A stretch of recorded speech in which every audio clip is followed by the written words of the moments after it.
Hi friends, horror സ്റ്റോറികൾ ഇഷ്ടപ്പെടുന്ന എല്ലാവർക്കും MS horror മീഡിയയിലേക്ക് സ്വാഗതം. ഇന്ന് ഒരു പുതിയ കഥ പറയാം. ഈ കഥ ഞാൻ കഴിഞ്ഞ ദിവസമാണ് എഴുതി പൂർത്തിയാക്കിയത്. നമ്മുടെ ഈ ചാനലിൽ നിന്ന് ഡിലീറ്റ് ചെയ്യപ്പെട്ട പഴയ കഥകളാണ് ഈയിടെയായി പറയുന്നതെന്ന് ചിലർ കൂട്ടുകാർ എന്നോട് പരാതി പറഞ്ഞിരുന്നു. അവരുടെ പരാതി മാറട്ടെ. എന്നാൽ കഥ പറയട്ടെ. കർക്കിടക മാസമായിരുന്നെങ്കിലും മഴക്കോള് കാണാതിരുന്നത് കൊണ്ട് തന്നെ പ്രഭാകരേട്ടനും കൂട്ടരും മുള വെട്ടാനായി മർദ്ദത്തുരുത്ത് ലക്ഷ്യമാക്കി വള്ളം നുരഞ്ഞു. കായൽപ്പരപ്പ് ശാന്തമായിരുന്നു. കായലിനക്കരയിൽ പുതിയതായി പണി നടക്കുന്ന റിസോർട്ടിലേക്കായിരുന്നു മുളകൾ. ഫോറിനേഴ്സിനെ ആകർഷിക്കാനായി മുള കൊണ്ടുള്ള ഷെഡുകൾ പണിയുന്നുണ്ട്. അതിനാവശ്യമായ മുളകൾക്കായുള്ള ഓർഡർ പ്രഭാകരേട്ടനാണ് ലഭിച്ചത്. ഇപ്പോൾ മുളകൾ അങ്ങനെ കിട്ടാറില്ല. പക്ഷേ കായലിന്റെ നടുവിലുള്ള മർദ്ദത്തുരുത്തിൽ തഴച്ച് വളർന്നു നിൽക്കുന്ന മുളങ്കാടുകൾ ഏറെയുണ്ട്. കുട്ടമേയാനും കുടില് കെട്ടാനുമായി അവിടെ തന്നെ താമസിക്കുന്ന ഒരു കൂട്ടർ മാത്രമാണ് തുരുത്തിൽ നിന്ന് മുള വെട്ടുന്നത്. മുളന്തുരുത്ത് അക്കൂട്ടർക്ക് സർക്കാർ പതിച്ചു കൊടുത്ത ഭൂമിയാണ്. പണ്ടാ തുരുത്ത് മുളന്തുരുത്ത് എന്നാണ് അറിയപ്പെട്ടിരുന്നത്. പിന്നീട് എപ്പോഴോ അത് മർദ്ദത്തുരുത്തായി മാറി. കുറേ വർഷങ്ങൾക്ക് മുമ്പ് ആ തുരുത്ത് വെള്ളപ്പൊക്കത്തിൽ കായലിൽ അപ്രത്യക്ഷമായി പോയതാണ്. തുരുത്തും അവിടെയുള്ള വീടുകളും കായലിൽ മുങ്ങിയതോടെ അവിടുത്തെ അന്തേവാസികൾ ആ സ്ഥലം ഉപേക്ഷിച്ച് കായൽ നിക്കരയിൽ വന്ന് താമസമാക്കി. പ്രളയം മാറിയതോടെ മുളന്തുരുത്ത് കായൽപ്പരപ്പിൽ പിന്നെയും പ്രത്യക്ഷമായി. വേറെ സ്ഥലം മേടിച്ച് അവിടെ പുരകെട്ടാൻ പാങ്ങില്ലാത്തവർ വീണ്ടും ആ തുരുത്തിലേക്ക് തന്നെ തിരിച്ചുപോയി. അവരിപ്പോഴും മുളങ്കാടുകൾക്കിടയിൽ അങ്ങിങ്ങായി കൂരകെട്ടി താമസിക്കുന്നുണ്ട്. ചുളുവില കൊടുത്ത് തുരുത്തിൽ നിന്ന് മുളകൾ മുറിച്ചെടുക്കാനുള്ള അനുമതി കായൽ നിക്കരയിൽ താമസിക്കുന്നവരോട് വാങ്ങിയതിനു ശേഷമാണ് പ്രഭാകരനും സംഘവും മർദ്ദത്തുരുത്തിലേക്ക് യാത്ര തിരിച്ചത്. വള്ളം ഏകദേശം ആ തുരുത്തിനോട് അടുക്കാറായപ്പോൾ അതുവരെ ഉണ്ടായിരുന്ന അന്തരീക്ഷത്തിന്റെ മട്ടും ഭാവവും മാറി. തെളിഞ്ഞു നിന്ന ആകാശം പെട്ടെന്ന് ഇരുണ്ടു മങ്ങി. ഇലപൊഴിഞ്ഞ മരത്തിലെ ശിഖരം കണക്കെ മിന്നൽ പിണരുകൾ ആകാശത്ത് മിന്നിമറഞ്ഞു. ചെറു ശബ്ദങ്ങളായി തുടങ്ങിയ ഇടിനാദങ്ങൾ പിന്നീട് ശക്തിയേറി വന്നു. കാറ്റിൽ പാറി വന്ന മഴമേഘങ്ങൾ മാനത്തുരുണ്ടു കൂടിയത് കണ്ടപാടെ പ്രഭാകരനോടൊപ്പമുണ്ടായിരുന്നവർ ആകെ ആശങ്കപ്പെട്ടു. പെട്ടെന്നുണ്ടായ പ്രകൃതിയുടെ മാറ്റം അവരെ പരിഭ്രാന്തരാക്കി. ഇരച്ചെത്തിയ കാറ്റിൽ കായൽപ്പരപ്പിലെ ഓളങ്ങൾ ഉയർന്നു താഴ്ന്നു. ആ ഓളങ്ങളിൽപ്പെട്ട് അവരുടെ ചെറുവെള്ളം ആടി ഉലഞ്ഞു. കനത്ത മഴയിൽ അവർ 5 പേരുടെയും വസ്ത്രങ്ങൾ നനഞ്ഞൊട്ടി. വള്ളത്തിന്റെ പിൻഭാഗത്ത് നിന്ന് നീളമേറിയ മുളക്കോലുകൊണ്ട് വഞ്ചിയുടെ ദിശ നിയന്ത്രിച്ച് പ്രഭാകരൻ ആയാസപ്പെട്ട് തുഴയെറിഞ്ഞ് വള്ളം മുന്നോട്ട് നീക്കി. നിങ്ങൾ ആരും പേടിക്കേണ്ട ആവശ്യമില്ല. ഒരല്പം കൂടി കഴിഞ്ഞാൽ നമ്മൾ മർദ്ദത്തുരുത്തിലെത്തും. ആ 5 അംഗ സംഘത്തിലെ ഏറ്റവും മുതിർന്നയാൾ അദ്ദേഹമാണ്. പിന്നെ മധ്യവയസ്കനായ ഗോപിയേട്ടൻ. മൂപ്പര് പ്രഭാകരേട്ടന്റെ വലം കൈയാണ്. എന്തിനും ഏതിനും പ്രഭാകരേട്ടന്റെ ഒപ്പം ഗോപി ഉണ്ടാവും. അവരെ കൂടാതെ പിന്നെ ആ വള്ളത്തിലുള്ളത് 3 യുവാക്കളാണ്. അജയൻ, രമേശൻ, രാമൻകുട്ടി. മൂവർക്കും 25 വയസ്സ് താഴെയാണ് പ്രായം. തലയിൽ ചുറ്റിക്കെട്ടിയ തോർത്ത് പിഴിഞ്ഞ് മുഖം തുടച്ചുകൊണ്ട് ഗോപി കൂടെ ഉണ്ടായിരുന്ന ചെറുപ്പക്കാരെ ആശ്വസിപ്പിച്ചുകൊണ്ട് പറഞ്ഞു, എടാ പിള്ളേരെ, ദാ കാണുന്നതാ തുരുത്ത്. കണ്ടൽ മരങ്ങൾക്കപ്പുറം നമുക്ക് വള്ളം അടുപ്പിക്കാം. വള്ളത്തിൽ നിന്ന് കുറച്ച് അകലെയായി വലിയൊരു കൂട്ടം കണ്ടൽക്കാട് കണ്ടു തുടങ്ങി. അതിനപ്പുറമായി വളർന്നു നിൽക്കുന്ന മുളയുടെ തലപ്പുകൾ മഴയിൽ അവ്യക്തമായി കാണാം. വള്ളത്തിലിരുന്ന് മുളങ്കാട് കാണാമായിരുന്നെങ്കിലും അങ്ങോട്ടേക്ക് എത്താൻ ഇനിയും സമയമെടുക്കും. ശക്തിയാർജിച്ച മഴയിലും കാറ്റിലും പെട്ട് വള്ളം ഉലഞ്ഞാടിയപ്പോൾ 5 പേരും മനസ്സുരുകി പ്രാർത്ഥിച്ചു. കൂട്ടത്തിലുണ്ടായിരുന്നവരുടെ മുഖത്തെ വെപ്രാളം കണ്ട് പ്രഭാകരൻ ആഞ്ഞു തുഴഞ്ഞു. മഴയിൽ നനഞ്ഞു കുതിർന്ന് മെല്ലിച്ച വൃദ്ധൻ വഞ്ചി അക്കരയ്ക്കടുപ്പിക്കാൻ ആഞ്ഞു തുഴഞ്ഞപ്പോൾ മുളങ്കമ്പ് പോലെ വളഞ്ഞുപോയി. ഒടുവിൽ ആ മനുഷ്യൻ വള്ളം കണ്ടൽക്കാടിനപ്പുറമുള്ള മുളങ്കൂട്ടത്തിനോടടുപ്പിച്ചു. അതോടെ പയ്യന്മാർ ആശ്വാസത്തോടെ കയറും അരിവാളും എടുത്ത് വള്ളത്തിൽ നിന്ന് കരയിലേക്ക് ഇറങ്ങാൻ തയ്യാറെടുത്തു. വള്ളം തുരുത്തിന്റെ ഓരത്തേക്ക് ഇരച്ചു കയറി നിന്നു. അങ്ങിങ്ങായി മനുഷ്യവാസമുണ്ടെങ്കിലും ആ ഒറ്റപ്പെട്ട തുരുത്ത് വന്യമായൊരു നിഗൂഢതയോടെ അവരെ സ്വാഗതം ചെയ്തു. അസാധാരണമായി തഴച്ചു വളർന്ന് പന്തലിച്ചു നിന്ന മുളങ്കാടുകളായിരുന്നു ആ ദ്വീപിന്റെ പ്രധാന ആകർഷണം. ആയിരക്കണക്കിന് മുളകൾ കാറ്റിലാടി ഉലയുമ്പോൾ ഉണ്ടാകുന്ന മൂളക്കം മഴയുടെ ഇരമ്പലിനോട് ചേർന്നപ്പോൾ അന്തരീക്ഷത്തിൽ ഭയപ്പെടുത്തുന്ന ഒരുതരം സംഗീതമുയർന്നു. മുളങ്കൂട്ടങ്ങളുടെ നിഴൽ വിരിച്ച ആ പരിസരം പകൽ നേരത്തും ആകെ ഇരുണ്ടു കിടന്നു. ജീർണിച്ചീലകളാൽ നിലം ആകെ ഈർത്തു കിടക്കുകയാണ്. മർദ്ദത്തുരുത്തിലെ അന്തേവാസികൾ ഉപയോഗിക്കുന്ന നടപ്പ് വഴി പുല്ലുമാറി തെളിഞ്ഞു കാണാം. പക്ഷേ കർക്കിടക മഴയിൽ ആ വീതി കുറഞ്ഞ നടവഴിയും നനഞ്ഞു കുതിർന്നു കാണപ്പെട്ടു. ചേറിന്റെ മണം ആ പരിസരത്തെ വായുവിൽ തങ്ങി നിൽക്കുന്നുണ്ട്. കായൽ വെള്ളത്തിന്റെ ഇരമ്പലും വലിയ മഴത്തുള്ളികൾ മുളയിലകളിൽ തട്ടിത്തെറിച്ചു വീഴുന്ന ശബ്ദവും മാത്രം കേൾക്കാം. വഞ്ചി തീരത്തെ ഒരു വലിയ മുളങ്കുറ്റിയിൽ ഉറപ്പിച്ചു കെട്ടി 5 പേരും പണിയായുധങ്ങളുമായി കരയിലേക്ക് കയറി. മഴ ചെറുതായി ഒന്ന് ശമിച്ചു. പുല്ലുമാറി തെളിഞ്ഞു കണ്ട നടവഴിക്ക് ഇരുവശവും പടർന്ന് പന്തലിച്ചു നിൽക്കുന്ന കാട്ടുചെടികളും കൈതവലകളും അവരുടെ ശരീരത്തിൽ ഉരസുന്നുണ്ടായിരുന്നു. എന്റെ പിന്നാലെ പോര്, മഴ പെയ്തതുകൊണ്ട് വഴി അല്പം ഇടങ്ങേറായിട്ടുണ്ട്, സൂക്ഷിച്ചു നടക്കണേ. ഏറ്റവും മുന്നിലായി നടന്ന പ്രഭാകരേട്ടൻ കൂടെയുള്ളവരോടായി പറഞ്ഞു. പിന്നാലെ നടന്നു നീങ്ങിയ 4 ആളും പരസ്പരം കൈ ചേർത്ത് പിടിച്ചുകൊണ്ടാണ് മൂപ്പരുടെ പിന്നാലെ നടന്നു നീങ്ങിയത്. ഗോപിയേട്ടനും രാമൻകുട്ടിയും പ്രഭാകരേട്ടന്റെ തൊട്ട് പിന്നാലെ തന്നെ നടന്നു. അവരുടെ പിറകെ രമേശൻ, ഏറ്റവും പിന്നിലായി അജയനും നടന്നു. ഇരുട്ടു മുമ്പേ നമുക്ക് അക്കരെ കടക്കണം, ഒന്ന് വേഗമാകട്ടെ. പ്രഭാകരേട്ടന്റെ ആ വർത്തമാനം കേട്ടപാടെ പിന്നാലെ ഉണ്ടായിരുന്നവരുടെ വേഗത കൂടി. പെട്ടെന്നാണ് ഏറ്റവും പിറകെ നടന്നു നീങ്ങിയ അജയന്റെ വേദനയാർന്ന നിലവിളി ഉയർന്നത്. തുരുത്തിന്റെ നിശബ്ദതയെ ഭേദിച്ചുകൊണ്ട് പെട്ടെന്ന് ഉയർന്നു കേട്ട അവന്റെ ആ നിലവിളി ശബ്ദം കേട്ട് മുന്നിൽ നടന്ന 4 പേരും തിരിഞ്ഞു നോക്കി. എന്തു പറ്റി അജയ എന്ന് ചോദിച്ചുകൊണ്ട് അവർ അവന്റെ അരികിലേക്ക് പാഞ്ഞെത്തി. നിലവിളിയോടെ അജയൻ നിലത്തേക്ക് ഇരുന്നു പോയി. ചേരിൽ പൂണ്ടുപോയ അവന്റെ കാലിൽ നിന്ന് ചെരുപ്പ് വഴുതിപ്പോയിരുന്നു. വഴിയിലെ ചെളിമണ്ണിൽ നിന്ന് അജയൻ വേദനയോടെ തന്റെ കാല് വലിച്ച് പുറത്തെടുത്തപ്പോൾ കണ്ട കാഴ്ച എല്ലാവരെയും ഞെട്ടിച്ചു കളഞ്ഞു. ചോര പടർന്നൊഴുകിയ അവന്റെ കാലിന്റെ ഉപ്പൂറ്റിയിൽ നീണ്ടു കൂർത്ത വലിയൊരു ഇരുമ്പാണി, ആഴത്തിലത് തറഞ്ഞു കയറിയിട്ടുണ്ടായിരുന്നു. ചേരിൽ പൂണ്ട കാലിൽ നിന്നൊഴുകിയ രക്തം കറുത്തു കുഴഞ്ഞ ചേറുമായി ചേർന്ന് മഴയേറ്റ് താഴെ കൊലിച്ചിറങ്ങി. കാലിലെ ആഴത്തിലേറ്റ മുറിവും അതിൽ നിന്നൊഴുകിപ്പരുന്ന ചോരയും കണ്ടതോടെ അന്താളിച്ചു പോയ അജയനെ ആശ്വസിപ്പിച്ചുകൊണ്ട് പ്രഭാകരേട്ടൻ താൻ ഉടുത്തിരുന്ന മുണ്ടിന്റെ ഒരറ്റം കീറി അജയന്റെ കാൽപാദത്തിൽ അമർത്തിക്കെട്ടി. പേടിക്കാനൊന്നുമില്ല കേട്ടോ, ഏറ്റ സമയമാ, അതാ ഇത്രയ്ക്കും ചോര പോയത്. അവന്റെ തോൾ ചേർത്ത് പിടിച്ച് സ്നേഹത്തോടെ പ്രഭാകരേട്ടൻ അവനെ ആശ്വസിപ്പിച്ചു.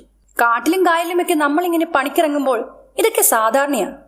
അജയന്റെ കാലിലെ മുറിവ് മഴയേറ്റ് നനയാതിരിക്കാനായി പ്രഭാകരേട്ടൻ തന്റെ കൈവശമുണ്ടായിരുന്ന ഒരു പ്ലാസ്റ്റിക് കൂടുകൂടി തുണിക്കെട്ടിന് പുറമെ കൂടി ചുറ്റിക്കെട്ടി. ഇനിയിപ്പോ മഴ കൊണ്ടാലും മുറിവ് നനയില്ല. വിഷമിക്കാനൊന്നുമില്ലടാ, നിനക്ക് ഞങ്ങളൊക്കെ ഇല്ലേ. പ്രഭാകരേട്ടന്റെ ആത്മവിശ്വാസം നിറഞ്ഞ വാക്കുകളും കരുതലും അജയന്റെ ഉള്ളിലുണ്ടായ ഭയത്തെ വലിയൊരളവ് വരെ മാറ്റി നിർത്തി. ഈ മഴയെ ഇവിടുന്ന് നമുക്ക് മുളകൾ വെട്ടി അക്കരെ കടത്താനാവുമോ? രമേശിൻ്റെതായിരുന്നു ആ ചോദ്യം. വലിയ പാടാ, എന്നാലും നമ്മൾ ഈ പണി പിന്നത്തേക്ക് മാറ്റിവെച്ചാൽ കയ്യിൽ കിട്ടിയ ഈ ഓർഡർ നഷ്ടപ്പെട്ടെന്ന് വരാം. പ്രഭാകരേട്ടന്റെ ആ മറുപടി കേട്ടതോടെ രമേശിന്റെയും മറ്റുള്ളവരുടെയും മനസ്സിൽ കയറിക്കൂടിയ മടിയും ഭയവും എവിടെയോ അലിഞ്ഞുപോയി. എത്ര പ്രതികൂല സാഹചര്യമായാലും ഏറ്റെടുത്ത ജോലി പറഞ്ഞ സമയത്തിന് തീർക്കണമെന്ന ചിന്ത അവരുടെ ഉള്ളിൽ വേരുറപ്പിച്ചു. കാലിലെ വേദന കാരണം പെരുവിരൽ മാത്രം നിലത്തൂന്നി മുടന്തിയായിരുന്നു അജയന്റെ നടപ്പ്. അവർ കാടിന്റെ കുറച്ചുകൂടി ഉള്ളിലേക്ക് നീങ്ങി. ഗോപിയേട്ടൻ പ്രഭാകരേട്ടന്റെ ഒപ്പത്തിനൊപ്പം നടന്നുകൊണ്ട് തന്റെ മനസ്സിൽ തോന്നിയ പ്ലാനുകൾ പങ്കുവച്ചു. അല്പം ഉള്ളിലോട്ട് പോയാലേ നല്ല മൂത്ത മുളകൾ കിട്ടും. കുറേശ്ശെ വെട്ടി കടവിൽ കൂട്ടിയാൽ 2 തവണയായിട്ട് നമുക്കത് അക്കരയിൽ എത്തിക്കാം. അതാ നല്ലത്. ഒന്നിച്ച് വള്ളത്തിൽ കയറ്റിയാൽ ഈ മഴയത്ത് അത് അപകടമാണ്. പ്രഭാകരേട്ടൻ അത് ശരിവെച്ചു. അവരിരുവരും മുന്നേ ഒപ്പത്തിനൊപ്പം നടക്കുകയാണ്. ബാക്കി 3 ആളും കുറച്ച് പിന്നിലായി പോയിരുന്നു. എന്റെ പിള്ളേരെ, നിങ്ങളൊന്ന് അനങ്ങി വേഗം വാ, പ്രഭാകരേട്ടൻ പിന്നിലേക്ക് തിരിഞ്ഞു വിളിച്ചു പറഞ്ഞു. മുടന്തി ഏറ്റവും പിന്നിലായി നടന്നു വരുന്ന അജയനെ കാത്തു നിൽക്കുകയായിരുന്നു രമേശനും രാമൻകുട്ടിയും. അവനെ തനിച്ചാക്കാതെ അവരിരുവരും അവനെ ചേർത്ത് പിടിച്ച് കൂടെ തന്നെ നടന്നു. ആ നടപ്പിനിടയിൽ പൊടിപൊടിയായി പെയ്തുകൊണ്ടിരുന്ന മഴ വീണ്ടും കനത്തു. നടവഴിക്ക് കുറുകെ ചാഞ്ഞു കിടക്കുന്ന മുളങ്കമ്പുകൾ അരിവാളുകൊണ്ട് വെട്ടിമാറ്റി മുന്നേറുകയായിരുന്നു പ്രഭാകരേട്ടൻ. വഴിയിൽ ഒരു വളവ് തിരിഞ്ഞു ചെന്നത് പഴയൊരു ദൈവത്തരുടെ മുന്നിലേക്കായിരുന്നു. മഴ ശക്തമായതോടെ അദ്ദേഹം വേഗത്തിൽ ആ തറയുടെ ഇറമ്പിലേക്ക് മഴ കൊള്ളാതെ കയറി നിന്നു. നിങ്ങളിങ്ങോട്ട് പോരെ, മഴയൊന്ന് കുറയുകയാണെങ്കിൽ നമുക്ക് പണി തുടങ്ങാം. 4 കൽത്തൂണുകൾ പണിതിരിക്കുന്ന ഒരു കൽമണ്ഡപം പോലെ തോന്നിക്കുന്ന ആ ദൈവത്തറയ്ക്ക് നടുവിൽ പ്രത്യേകിച്ച് ഒരാകൃതിയുമില്ലാത്ത നീലനൊരു കല്ല് പ്രതിഷ്ഠിച്ചിരുന്നു. പിന്നാലെ വന്നവരെല്ലാം ചെറിയൊരു ആശ്വാസത്തോടെ പ്രഭാകരേട്ടന്റെ ഒപ്പം ആ കൽമണ്ഡപത്തിന്റെ ഇറമ്പ് പറ്റി നിന്നു. ഇതെന്താണ് സംഭവം? ഇവിടെ ഏത് ദൈവത്തിനെയാ പ്രതിഷ്ഠിച്ചിരിക്കുന്നത്? ആർക്കറിയാൻ രമേശ, കണ്ടിട്ട് പണ്ടെങ്ങോ ആരോ കെട്ടിയതാണെന്ന് തോന്നുന്നു. രാമൻകുട്ടിയെപ്പോലെ തന്നെ രമേശനും അജയനും ആ ദൈവത്തറയും പരിസരവുമെല്ലാം കൗതുകത്തോടെ നോക്കി കാണുകയായിരുന്നു. കൽമണ്ഡപത്തിന് നടുവിൽ പ്രതിഷ്ഠിച്ചിരുന്ന ആ കല്ലിൽ ചുവന്ന ഒരു തുണിക്കഷ്ണം ചുറ്റിക്കെട്ടിയിരുന്നു. മണ്ഡപത്തിന് മുന്നിലായി എണ്ണക്കറ പുരണ്ട കറുത്തിരുണ്ട ഒരു കൽവിളക്കും കാണും. മഴയേറ്റ് നനഞ്ഞ കൽവിളക്കിലെ കരിന്തിരി കഷ്ണങ്ങൾ കണ്ടതോടെ അവിടെ ആരോ വിളക്ക് തെളിച്ച് പ്രാർത്ഥിക്കാറുണ്ടെന്ന് അവർക്ക് മനസ്സിലായി. പയ്യന്മാർ മൂവരുടെയും അതിശയിച്ചുള്ള നിൽപ്പ് കണ്ട് പ്രഭാകരേട്ടൻ പറഞ്ഞു, ഇതിവിടുത്തെ പറയുടെ ദൈവത്തറയാ. ഇവിടുത്തെ പ്രതിഷ്ഠ എന്താണെന്നൊന്നും എനിക്കറിയില്ല. മൂപ്പരുടെ ആ അലസമായ മറുപടി കേട്ടുകൊണ്ട് അജയൻ തന്റെ കൈവശമുണ്ടായിരുന്ന അരിവാളും കോടാലിയും തിണ്ണയിലേക്ക് വെച്ച് അവിടെ ഇരിക്കാനായി ഒരുങ്ങിയതും കണ്ണഞ്ചിപ്പോകുന്ന മിന്നൽ പിണറുകൾക്കൊപ്പം കാതടിപ്പിക്കുന്ന ഒരു ഇടിനാദം കൂടി കേട്ടു. പെട്ടെന്നുണ്ടായ ഭയാനകമായ ഇടിശബ്ദം കേട്ട് പ്രഭാകരൻ അടക്കമുള്ളവർ തുള്ളി വിറച്ചുപോയി. കാട് മുഴുവനും പ്രകമ്പനം കൊണ്ട ആ നിമിഷത്തിൽ മർദ്ദത്തുരുത്തിന്റെ വന്യതയ്ക്ക് രൗദ്രതയേറി. അജയന്റെ കാലിലേറ്റ മുറിവിൽ നിന്ന് അപ്പോഴും ചോര പൊടിയുന്നുണ്ടായിരുന്നു. ചീറിയടിച്ച കാറ്റിൽ കൽമണ്ഡപത്തിന്റെ ഇറമ്പിൽ നിന്ന് 5 ആളും വീണ്ടും മഴയിൽ നനഞ്ഞു കുതിർന്നു. മുളവെട്ടാനായി ഇവിടേക്ക് ഇറങ്ങി തിരിച്ചപ്പോൾ വെയിലുണ്ടായിരുന്നതാണ്. തെളിഞ്ഞ ആകാശം കണ്ടപ്പോൾ ഇന്നിനി മഴ പെയ്യില്ല എന്നാണ് പ്രഭാകരൻ അടക്കമുള്ളവർക്ക് തോന്നിയത്. പക്ഷെ മഴ ചതിച്ചു. ആർത്തലച്ച് പെയ്തുകൊണ്ടിരുന്ന മഴയുടെ ഭാവം മാറി. മേഘവിസ്ഫോടനം ഉണ്ടായതുപോലെ പേമാരി പെയ്തിറങ്ങി. മഴത്തുള്ളികളോടൊപ്പം വീശിയടിച്ച കാറ്റിൽ നനഞ്ഞൊലിച്ച 5 പേരും ആകെ ഭയന്നുപോയി. ഭൂമി ഉലുങ്ങുമാർ ഉച്ചത്തിൽ കേട്ട ശക്തിയേറിയ ഇടിമിന്നലേറ്റ് ആ പഴഞ്ചൻ ദൈവത്തറ തങ്ങളുടെ മേലേക്ക് ഇടിഞ്ഞു വീഴുമെന്ന് അവർക്ക് തോന്നിപ്പോയി. 5 പേരും തിടുക്കത്തിൽ ആ കൽത്തറയിൽ നിന്ന് പ്രാണരക്ഷാർത്ഥം പുറത്തേക്കിറങ്ങി ഓടി. ആ വെപ്രാളത്തിൽ അജയന്റെ കാലിൽ നിന്ന് കിനിഞ്ഞൊഴുകിയ ചോരത്തുള്ളികൾ കൽമണ്ഡപത്തിലെ തറയിൽ വീണു പടർന്നു. ഉണങ്ങി വരണ്ട മണ്ണിൽ മഴയുടെ ആദ്യത്തെ തുള്ളി പതിക്കുമ്പോൾ അത് ആ മണ്ണിലേക്ക് ക്ഷണനേരം കൊണ്ട് ആഴ്ന്നിറങ്ങി കണ്ണിൽ നിന്നും മറയുമല്ലോ. അതുപോലെയാണ് കൽത്തറയിൽ വീണ അജയന്റെ കാലിലെ ചോരത്തുള്ളികൾ എവിടെയോ അപ്രത്യക്ഷമായത്. കൽമണ്ഡപത്തിൽ നിന്ന് ജീവനും കൊണ്ട് ഓടിയിറങ്ങിയ രമേശിന്റെ തൊട്ടു പിന്നാലെ ബാക്കിയുള്ളവരും പാഞ്ഞു. പ്രഭാകരേട്ടനും ഗോപിയേട്ടനും അജയന്റെ കയ്യിൽ പിടിച്ചുകൊണ്ടാണ് അവരുടെ പിറകെ ഓടിയത്. ഓടിത്തളർന്ന രമേശൻ ഒടുക്കം കാൽമുട്ടിൽ കൈയൊന്നി വഴിയിൽ ഒരിടത്തായി ഒരേ നിൽപ്പു നിന്നു. അപ്പോഴേക്കും പിന്നാലെ ഓടി വന്നവരും അവന്റെ ഒപ്പമെത്തി. മഴത്തുള്ളികൾ ചരൽവാരി എറിയുന്നത് പോലെ മുഖത്ത് വന്ന് പതിക്കുകയായിരുന്നു. അതിശക്തമായ കാറ്റിൽപ്പെട്ട് മുളങ്കൊമ്പുകൾ താഴേക്കു ചാഞ്ഞു. വൻമരങ്ങളുടെ ശിഖരങ്ങൾ ഒടിഞ്ഞു നിലംപൊത്തി. മരണവെപ്രാളത്തിൽ ഓടിയ കൂട്ടത്തിൽ പലരുടെയും കയ്യിലുണ്ടായിരുന്ന അരിവാളും കയറുമെല്ലാം വഴിയിൽ എവിടെയോ നഷ്ടപ്പെട്ടിരുന്നു. ഇനി എങ്ങോട്ടോടിയാലാണ് രക്ഷപ്പെടുക എന്ന ചിന്തയിൽ അവർ 4 പാടും നോക്കിയ കൂട്ടത്തിലാണ് മുളങ്കാടുകൾക്കിടയിൽ ചെറിയൊരു കുടിൽ അവിടെ ശ്രദ്ധയിൽപ്പെട്ടത്.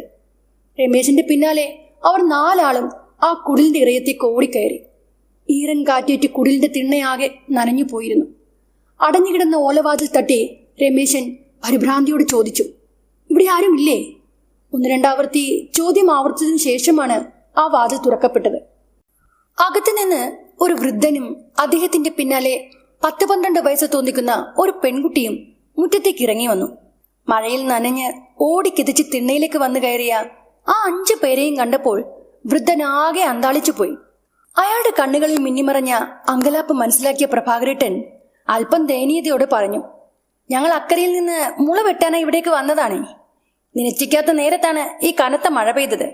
ഈ അടാപിടി മഴയത്ത് കുറച്ചു നേരം ഞങ്ങൾ ആ ദൈവത്തറയിൽ കയറി നിന്നതാണ്.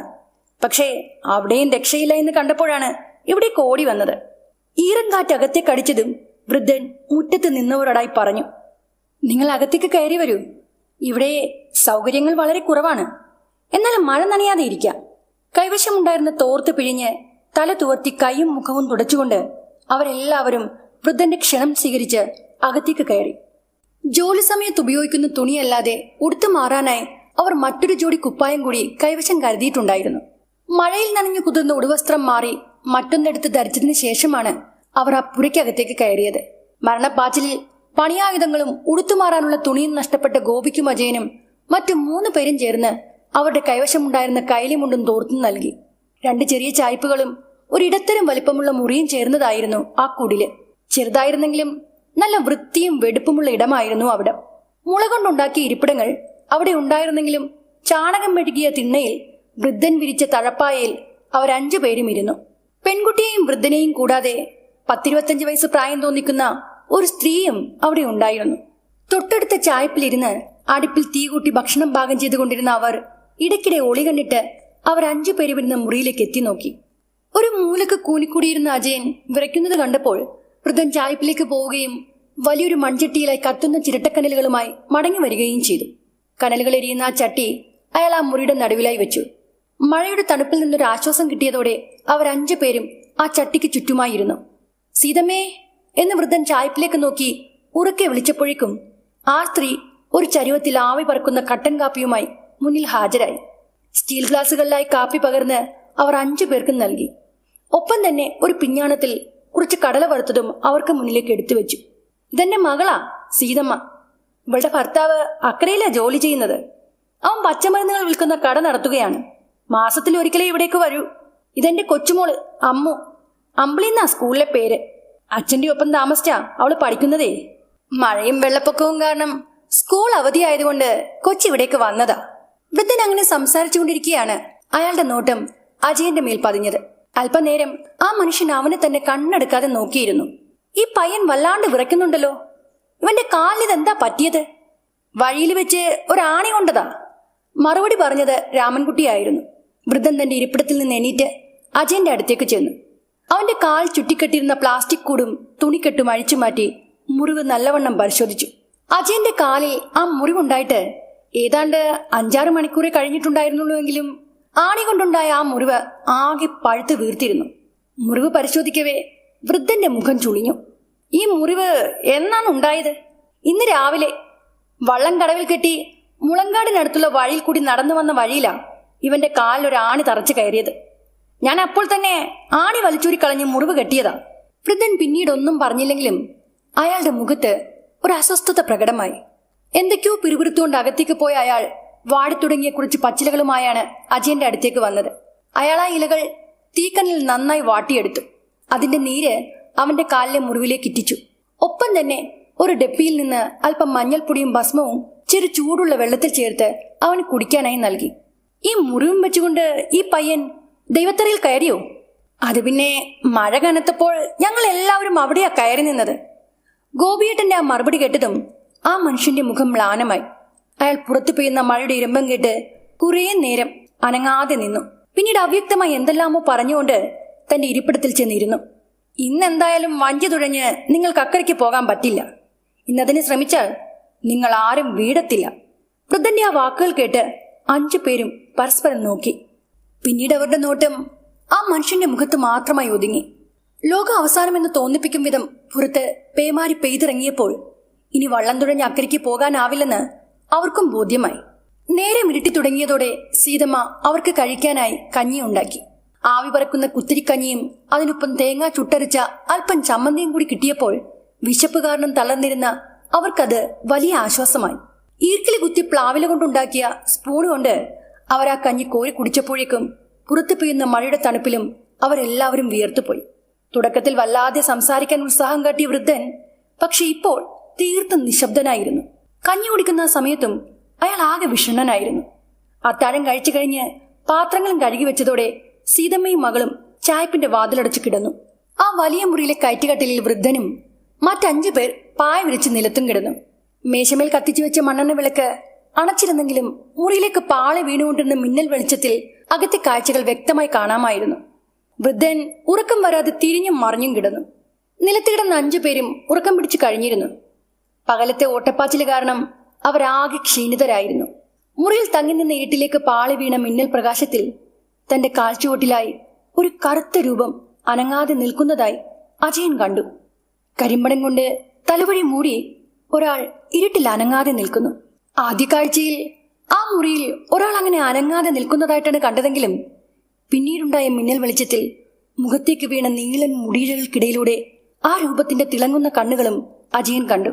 മെല്ലെ മെല്ലെ അതൊരു സ്ത്രീയാണെന്ന് അവന് മനസ്സിലായി.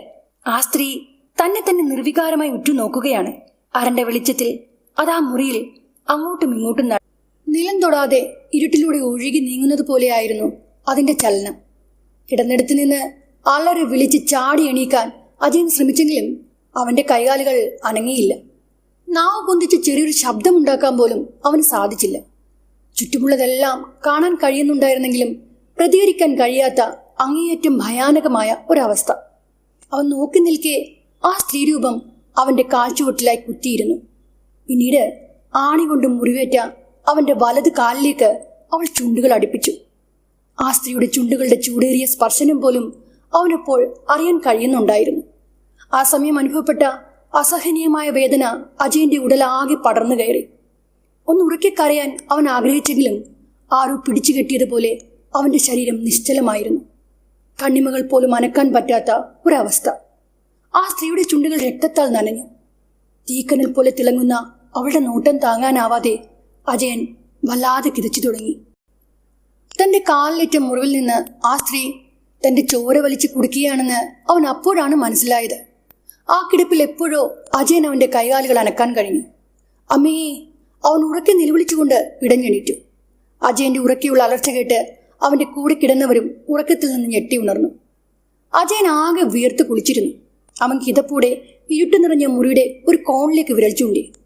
പാതി മയക്കത്തിൽ നിന്ന് ഞെട്ടി ഉണർന്ന വൃദ്ധൻ തിടുക്കത്തിൽ മേശമേലിരുന്ന മണ്ണെണ്ണ വിളക്ക് കത്തിച്ചു. മുറിയിൽ ആകെ വെളിച്ചം വരുന്നതോടെ വീർത്തൊളിച്ച് ശ്വാസമെടുക്കാൻ പാടുപെടുന്ന അജയനെ കണ്ട് കൂടെ ഉണ്ടായിരുന്നവർ ആകെ പരിഭ്രാന്തരായി. വിളക്കിന്റെ വെട്ടത്തിൽ മുറിയിലെ ഇരുട്ടകന്നെങ്കിലും അജയന്റെ വിറയൽ മാറിയിരുന്നില്ല. താൻ കണ്ടത് വെറും സ്വപ്നമാണെന്ന് വിചാരിക്കാൻ അവന് കഴിഞ്ഞതുമില്ല. നെറ്റിയിൽ നിന്ന് ഒലിച്ചിറങ്ങിയ വിയർപ്പ് തുടച്ച് കിതപ്പടക്കി അവൻ കൂടെ ഉണ്ടായിരുന്നവരോടായി പറഞ്ഞു, എടാ, ഞാൻ ഈ മുറിയിൽ ഒരു സ്ത്രീയെ കണ്ടു. കറുത്ത നിഴൽ പോലെ ഒന്ന് അതിൻ്റെ കാൽച്ചുവട്ടിലായി വന്നിരുന്നു. മിന്നൽ വെട്ടത്തിൽ ഞാനതിൻ്റെ മുഖം കണ്ടു. ചുവന്ന കണ്ണുകൾ, മുഖത്തേക്ക് വീണ നീലൻ മുടിയിഴകൾക്കിടയിൽ തീക്കനൽ പോലെയുള്ള അവളുടെ കണ്ണുകൾ തിളങ്ങുന്നുണ്ടായിരുന്നു. അവൾ എന്നെ തന്നെ തുറച്ചു നോക്കുകയായിരുന്നു. പേടിച്ചിട്ട് ഞാൻ നിങ്ങളെ വിളിച്ചുണർത്താൻ ശ്രമിച്ചതാണ്. പക്ഷേ എനിക്കെൻ്റെ നാവ് അനക്കാൻ പോലും കഴിയുന്നില്ലായിരുന്നു. കൈകാലുകൾ ആകെ മരച്ചു പോയിരുന്നു. ആ പെണ്ണ് എൻ്റെ കാലിലെ മുറിവിൽ നിന്ന് ചോര വലിച്ചു കുടിക്കുകയായിരുന്നു. അവളുടെ ചുണ്ടിൻ്റെ നനവ് പോലും എനിക്കറിയാൻ കഴിയുന്നുണ്ടായിരുന്നു. ഉറക്കത്തിൽ നീ ഒരു പേക്കിനാവ് കണ്ടതാ അജയ. അല്ലാതെ ഇരുട്ടിൽ പതുങ്ങി വന്ന് നിന്റെ കാലിലെ മുറിവിൽ നിന്ന് ഏത് പെണ്ണാ ചോര ഊറ്റി കുടിക്കുക? രാമൻകുട്ടി അത് പറഞ്ഞപ്പോൾ രമേശൻ അറിയാതെ ചിരിച്ചുപോയി. അതൊരു പേക്കിനാവല്ലായിരുന്നു. എന്റെ കാല് ശരിക്കും വേദനിച്ചു. ഉറക്കത്തിൽ നിന്റെ കാല് വല്ലവരുടെയും ദേഹത്ത് മുട്ടിക്കാണും. പാനിച്ച് വിറച്ച് കിടന്നതല്ലേ, അതാ ഉറക്കത്തിൽ പേക്കിനാവ് കണ്ടത്. പ്രഭാകരേട്ടൻ അവന്റെ ചുമൽ തട്ടി ആശ്വസിപ്പിച്ചു. ഞാൻ പറയുന്നത് നിങ്ങൾക്ക് വിശ്വാസമായില്ലെങ്കിൽ പിന്നെ ഞാൻ എന്ത് പറയാനാ? ദേ, നിങ്ങൾ എൻ്റെ ഈ കാലിലേക്ക് നോക്ക്. ദേഷ്യത്തോടും സങ്കടത്തോടും അജയൻ തന്റെ ചോരയൊലിക്കുന്ന കാൽപാദം സുഹൃത്തുക്കൾക്ക് നേരെ നീട്ടിക്കാണിച്ചു. പച്ചിലച്ചാറ് പിഴിഞ്ഞ് മരുന്ന് വെച്ച് കെട്ടിയ അവന്റെ കാലിലെ മുറിവിൽ നിന്ന് ആ സമയത്തും ചോര ഒലിക്കുന്നുണ്ടായിരുന്നു. കാൽപാദത്തിലെ തുണിക്കെട്ടും അഴിഞ്ഞ് തറയിൽ കിടക്കുകയായിരുന്നു. രാമൻകുട്ടിയും രമേശനും ചിരിച്ചതല്ലാതെ പ്രത്യേകിച്ച് ഒരു മറുപടിയും പറഞ്ഞില്ല. പ്രഭാകരേട്ടൻ താൻ പറഞ്ഞത് ആവർത്തിച്ചു. ഗോപി അത് ശരിവെക്കുകയും ചെയ്തു. പക്ഷേ അതുവരെ നിശബ്ദനായിരുന്ന വൃദ്ധൻ നിരാശ കലർന്ന ശബ്ദത്തിൽ പറഞ്ഞു, സ്വപ്നദർശനം എനിക്കുമുണ്ടായി.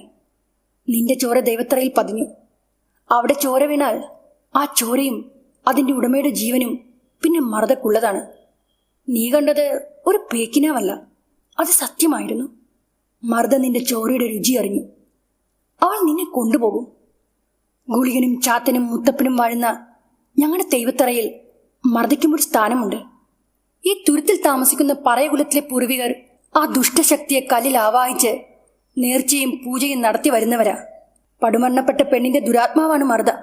അവളുടെ ശല്യം കാരണം ഇവിടെയുള്ളവർ പൊറുതിമുട്ടിയപ്പോൾ ആ ശക്തിയെ അനുനയിപ്പിച്ച് കല്ലിൽ ആവാഹിച്ച് ദൈവത്തറയിൽ പ്രതിഷ്ഠിച്ചത് ഞങ്ങളുടെ പൂർവികരാണ്.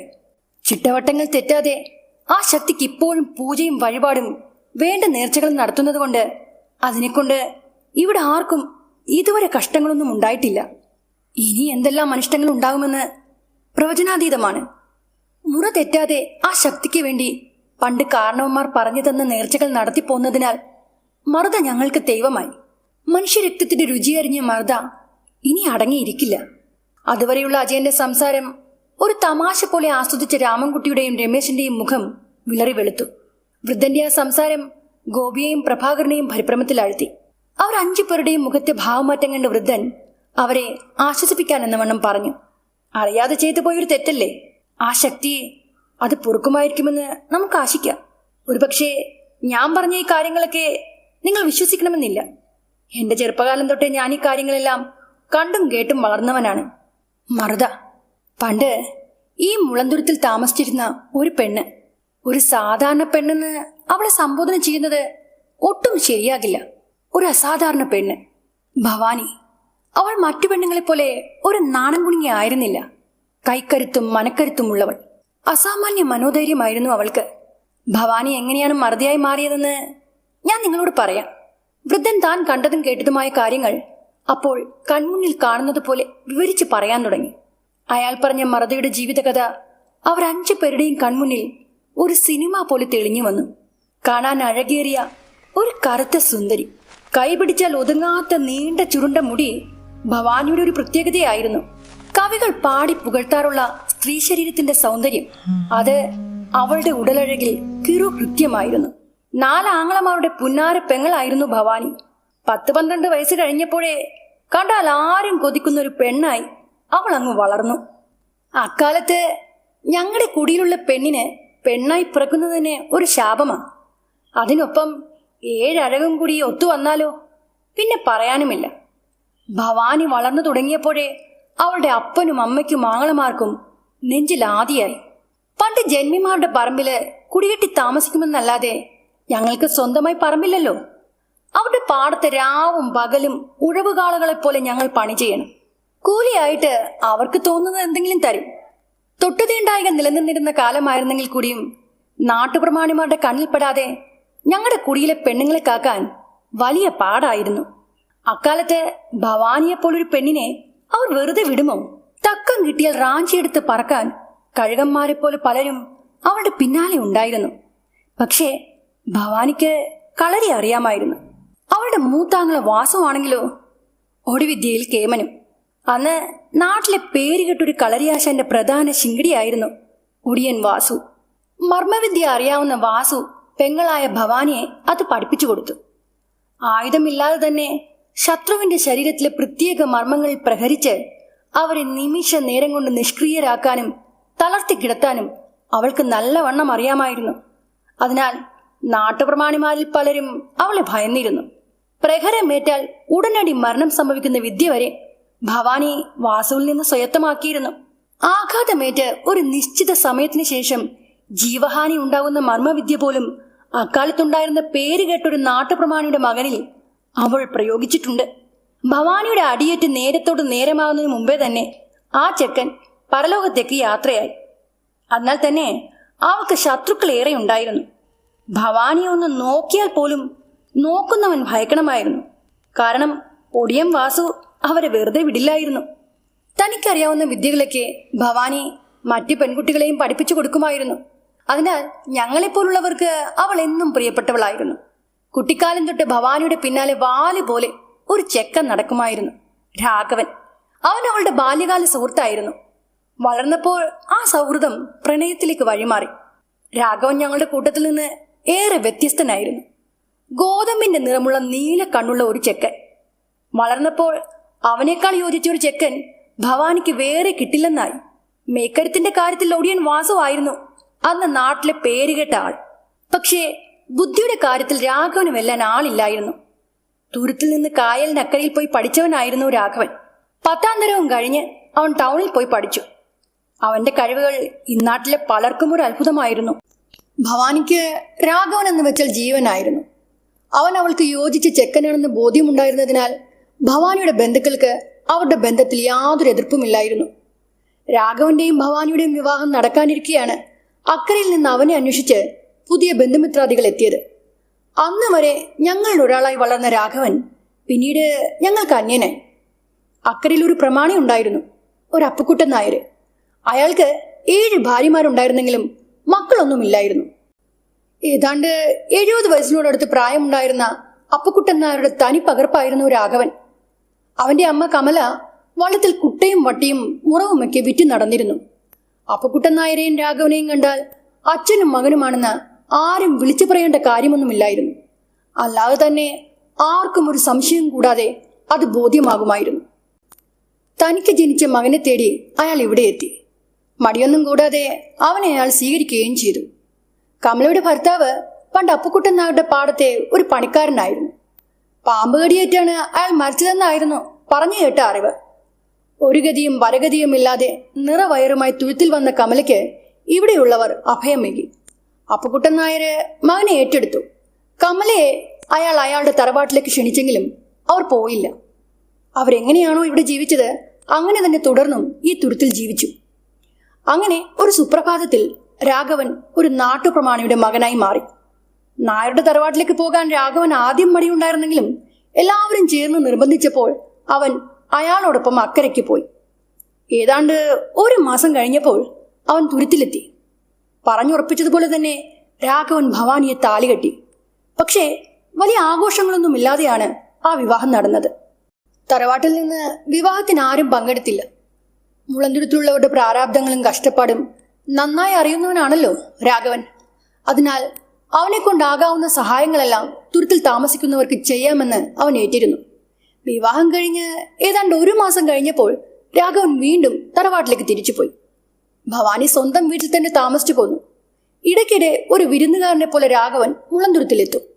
ഇവിടെയുള്ള പല പെൺകുഞ്ഞുങ്ങളും ഭവാനിയുടെ കീഴിൽ അന്ന് കളരിയും എഴുത്തും വായനയുമൊക്കെ പഠിച്ചിരുന്നല്ലോ. ഭവാനിയെ എഴുതാനും വായിക്കാനും പഠിപ്പിച്ചത് ഈ രാഘവനായിരുന്നു. പട്ടണത്തിൽ താമസിച്ച് പഠിപ്പിക്കാമെന്ന് പറഞ്ഞ് അവൻ കുറച്ച് പെൺകുട്ടികളെ പോകാൻ നേരം കൂടെ കൂട്ടുകയും ചെയ്തു.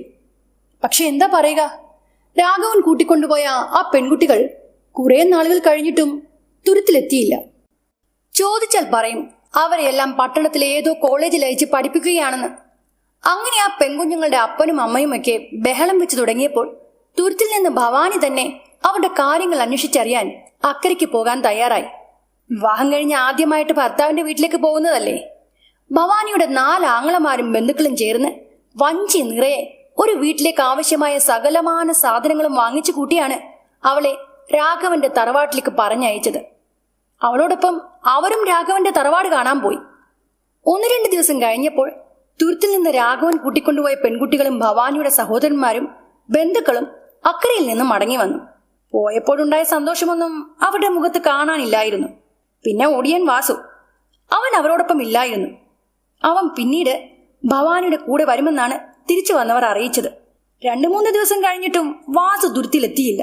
ഭവാനി പോയത് അവളുടെ ഭർത്താവിന്റെ വീട്ടിലേക്കാണല്ലോ. അതിനാൽ അവൾ ഇവിടേക്ക് തിരിച്ചു വരാത്തതിനാൽ ആർക്കും അത്ര സങ്കടമൊന്നും ഇല്ലായിരുന്നു. എന്നാൽ വാസു, അവൻ എന്തിനാണ് പെങ്ങളെ കെട്ടിച്ചേച്ച വീട്ടിൽ ഇങ്ങനെ നിൽക്കുന്നത്? അതിന്റെ ആവശ്യം എന്താണ്? അവന്റെ ബന്ധുക്കൾക്കിടയിൽ അങ്ങനെ ഒരു സംസാരമുണ്ടായി. ഏതാണ്ട് 1 ആഴ്ച കഴിഞ്ഞപ്പോൾ ഭവാനിയും വാസുവും തുരുത്തിൽ തിരിച്ചെത്തി. അന്നും ഇതുപോലെ തോരാതെ പെയ്യുന്ന മഴയായിരുന്നു. അക്കരയിൽ നിന്ന് മഴയിൽ നനഞ്ഞു കുതിർന്ന് വഞ്ചി തുഴഞ്ഞ് ഭവാനി എത്തി. പക്ഷേ പോയ പോലെ അല്ലായിരുന്നു അവൾ തിരിച്ചു വന്നത്. ഇവിടുന്ന് പട്ടുടുത്ത് പൊന്നണിഞ്ഞു പോയവൾ കലിതുള്ളിയ കാളിയെപ്പോലെയാണ് തിരിച്ചു വന്നത്. വഞ്ചി തുഴഞ്ഞു വന്ന ഭവാനിയുടെ മടിയിൽ അനക്കമറ്റ് കിടക്കുകയായിരുന്നു വാസു. അവന്റെ ദേഹം ആകെ മുറിവുകളായിരുന്നു. ചോരയിൽ കുളിച്ച് ഒരു പഴന്തുണി കെട്ടുപോലെ പെങ്ങളുടെ മടിയിൽ നിശ്ചലം കിടന്ന വാസുവിന് ജീവനില്ലെന്ന് നാട്ടുകാർ തിരിച്ചറിഞ്ഞത് അവൾ കരയിലെത്തിയതിനു ശേഷമാണ്. അന്ന് അവരെ കൂടാതെ ആ വഞ്ചിയില് ഒരാൾ കൂടി ഉണ്ടായിരുന്നു. രാഘവൻ തുരുത്തിൽ നിന്ന് കൂട്ടിക്കൊണ്ടുപോയ 14 പെൺകുട്ടികളിൽ ഒരുവൾ സുമതി. തുരുത്തിലെ അന്തേവാസികൾക്ക് ഭവാനിയോട് ചോദിക്കാൻ അന്ന് ഒരുപാട് ചോദ്യങ്ങളുണ്ടായിരുന്നു. പക്ഷേ എല്ലാം നഷ്ടപ്പെട്ടവളെ പോലെ ആകെ തളർന്നെത്തിയ ഭവാനിയോട് എങ്ങനെയാ കാര്യങ്ങൾ ചോദിച്ചറിയുക? മേക്കരത്തിൽ പേരുകെട്ട ഒടിയൻ വാസുവാണ് ശരീരമാസകലം മുറിവുകളേറ്റ് ജീവൻ പോയ നിലയിൽ തിരിച്ചെത്തിയിരിക്കുന്നത്. അവനെ ആരാണ് ഈ നിലയിലാക്കിയത്? അവൻ എന്താണ് സംഭവിച്ചത്? ഒന്നിനും ഒരു ഉത്തരവുമില്ല. ഭവാനിക്കും സാരമായ മുറിവുകൾ ഏറ്റിരുന്നു. അവളുടെ ഒരു കണ്ണിന്റെ കാഴ്ച പോലും നഷ്ടപ്പെട്ട അവസ്ഥയിലാണ് അവൾ തിരിച്ചെത്തിയത്. 4 നാൾ ഭവാനി അബോധാവസ്ഥയിൽ തുടർന്നു. വാസുവിനും ഭവാനിക്കും എന്താണ് സംഭവിച്ചതെന്നുള്ള നാട്ടുകാരുടെ ചോദ്യത്തിനുള്ള മറുപടി നാണുവിന്റെ മകൾ സുമതിയാണ് വെളിപ്പെടുത്തിയത്. ഞങ്ങളിൽ ഒരുവനായി ഈ മുളന്തുരുത്തിൽ ജനിച്ചു വളർന്ന രാഘവന്റെ തനി സ്വഭാവം അപ്പോഴാണ് ഞങ്ങൾ അറിഞ്ഞത്. കോളേജിൽ അയച്ച് പഠിപ്പിക്കാനെന്ന് പറഞ്ഞ് അവൻ അക്കരയിലേക്ക് കൂട്ടിക്കൊണ്ടുപോയ പെൺകുട്ടികളെ പലർക്കായി കാഴ്ചവെക്കാനായിട്ടാണ് രാഘവൻ ഇവിടുന്ന് കൊണ്ടുപോയത്. സുമതി പറഞ്ഞ കാര്യങ്ങൾ കേട്ട് ഭവാനിയുടെ ആങ്ങളമാരടക്കമുള്ളവരുടെ കണ്ണും ഇഴിഞ്ഞുപോയി. അമ്മാതിരി കാര്യങ്ങളാ ആ പെങ്കൊച്ചിന്റെ നാവിൽ നിന്ന് ഞങ്ങൾ കേട്ടത്. രാഘവൻ അങ്ങനെയൊക്കെ ചെയ്യുമോ? അവൻ ഞങ്ങളുടെ ഒരാളല്ലേ. ഞങ്ങളുടെ കഷ്ടപ്പാടും ബുദ്ധിമുട്ടും മറ്റാരെക്കാളും നന്നായിട്ട് അവൻ അറിയാവുന്നതല്ലേ. അപ്പോൾ പിന്നെ അവൻ എങ്ങനെയാ ഞങ്ങളെ ചതിക്കുക? മുളന്തുരുത്തിലുള്ളവരിൽ ഉന്നത വിദ്യാഭ്യാസം നേടിയവൻ, ഞങ്ങളെപ്പോലുള്ളവരുടെ രക്ഷകനായി നിന്നവൻ. അവനെ കൊണ്ടാകാവുന്ന തരത്തിൽ രാഘവൻ എല്ലാവരെയും സഹായിക്കുമായിരുന്നു. തുരുത്തിലേക്ക് ആദ്യമായി വൈദ്യുതി എത്തിയത് അവന്റെ ശ്രമത്തിന്റെ ഫലമാണ്. പിന്നീട് കുടിവെള്ളം, ചെറിയൊരു ഹെൽത്ത് സെന്റർ, അങ്ങനെയെല്ലാം ഇവിടെ എത്തിച്ചതിൽ അവന് വലിയൊരു പങ്കുണ്ട്. അവനെപ്പറ്റിയാണ് സുമതി ഇങ്ങനെ ഒരു കാര്യം പറഞ്ഞത്. ഞങ്ങൾക്ക് അതൊന്നും വിശ്വസിക്കാനായില്ല. ഞങ്ങളുടെ കണ്ണുകളിലെ സംശയം കണ്ട് അവൾ പറഞ്ഞത് എന്താണെന്നോ, നിങ്ങൾ ഈ പറഞ്ഞ ഗുണങ്ങളെല്ലാം രാഘവൻ ഉണ്ടായിരുന്നു.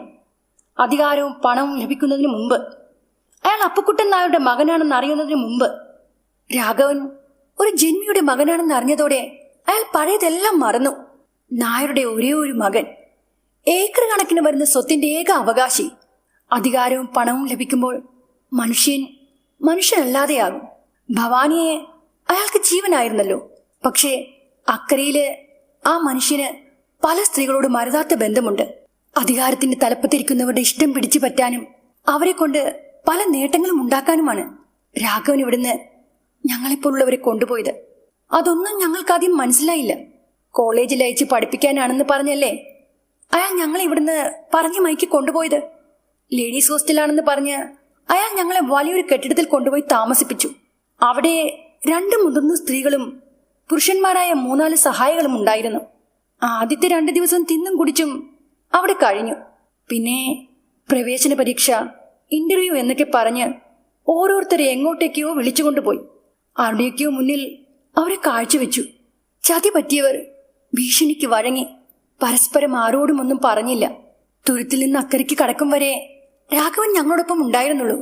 പിന്നീട് ആ മനുഷ്യനെ ഞങ്ങൾ ആരും കണ്ടിട്ടില്ല. പക്ഷേ അയാളുടെ നേതൃത്വത്തിലാണ് കാര്യങ്ങളെല്ലാം നടന്നിരുന്നത്. അങ്ങനെ ഒട്ടും നനച്ചിരിക്കാത്ത നേരത്താണ് ഭവാനിയും വാസുവേട്ടനും ഞങ്ങളെ താമസിപ്പിച്ചിരുന്ന ആ സ്ഥലത്തെത്തിയത്. അന്ന് ഞാനവിടെ ഇല്ലായിരുന്നു. എന്നെ മറ്റൊരു സ്ഥലത്തേക്ക് മാറ്റിയിരുന്നു. രാഘവനെ തിരക്കി തറവാട്ടിലെത്തിയ ഭവാനിയും രാഘവേട്ടനും എങ്ങനെയൊക്കെയോ കാര്യങ്ങൾ അറിഞ്ഞു. അവര് വന്ന സമയത്ത് ഞങ്ങളോടൊപ്പം ഒരു മുതിർന്ന സ്ത്രീയും 2 പുരുഷന്മാരും മാത്രമേ ഉണ്ടായിരുന്നുള്ളൂ. അതിനാൽ അവരെ കീഴടക്കാൻ അവർക്ക് അധികം പ്രയാസപ്പെടേണ്ടി വന്നില്ല. അവിടെ ഉണ്ടായിരുന്ന 13 പെൺകുട്ടികൾ രക്ഷപ്പെടുത്തി അവർ ഇരുവരും നേരെ പോയത് രാഘവന്റെ തറവാട്ടിലേക്കായിരുന്നു. ഭവാനിയോടൊപ്പം വന്ന മറ്റു 3 ആങ്ങളമാർക്കും ബന്ധുക്കൾക്കും ഈ സംഭവവികാസങ്ങളൊന്നും അറിയില്ല. അവരോട് ആരും അതൊന്നും പറയാനും പോയില്ല. എന്നെ തിരഞ്ഞു കണ്ടെത്തി തിരികെ തുരുത്തിലെത്തിക്കും വരെ ആരോടൊന്നും പറയരുതെന്ന് ഭവാനി ബാക്കിയുള്ള പെൺകുട്ടികളോട് പറഞ്ഞിരുന്നു. അല്ലെങ്കിൽ എന്റെ ജീവൻ നഷ്ടപ്പെട്ടേക്കുമെന്ന് ഭവാനി ഭയന്നിരുന്നു. രക്ഷിച്ചു കൊണ്ടുവന്ന പെൺകുട്ടികളെ അപ്പോൾ തന്നെ തുരുത്തിൽ നിന്ന് വന്നവരോടൊപ്പം പറഞ്ഞയക്കുകയും ചെയ്തു. അതിനുശേഷം വാസുവേട്ടനും ഭവാനിയും തറവാട്ടിൽ തങ്ങി. ആ സമയം രാഘവൻ അവിടെ ഇല്ലായിരുന്നു. തുരുത്തിൽ നിന്ന് ഭവാനി ബന്ധുക്കളുമായി തറവാട്ടിലെത്തിയ അന്നു മുതലേ ആ മനുഷ്യനെ കണ്ടിരുന്നില്ല.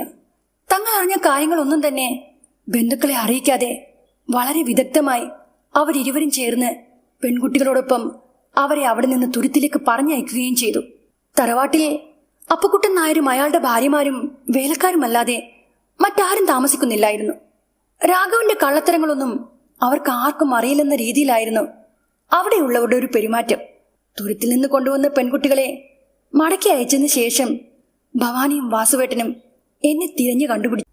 എന്നെ രക്ഷിച്ച് ഇവിടേക്ക് എത്തിക്കുന്നതിനിടക്കാണ് വാസുവേട്ടനും ഭവാനിക്കും ഗുരുതരമായ പരിക്കുകളേറ്റതും ഏട്ടൻ മരണപ്പെട്ടതും.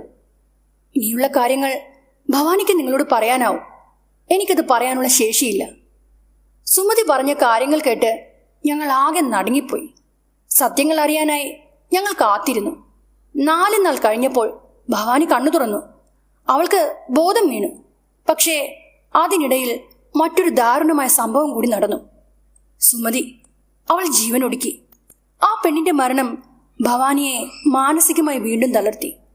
ഭവാനിയിൽ നിന്ന് സത്യങ്ങൾ അറിയാൻ ഞങ്ങൾക്ക് കുറച്ച് നാളുകൾ കൂടി കാത്തിരിക്കേണ്ടി വന്നു.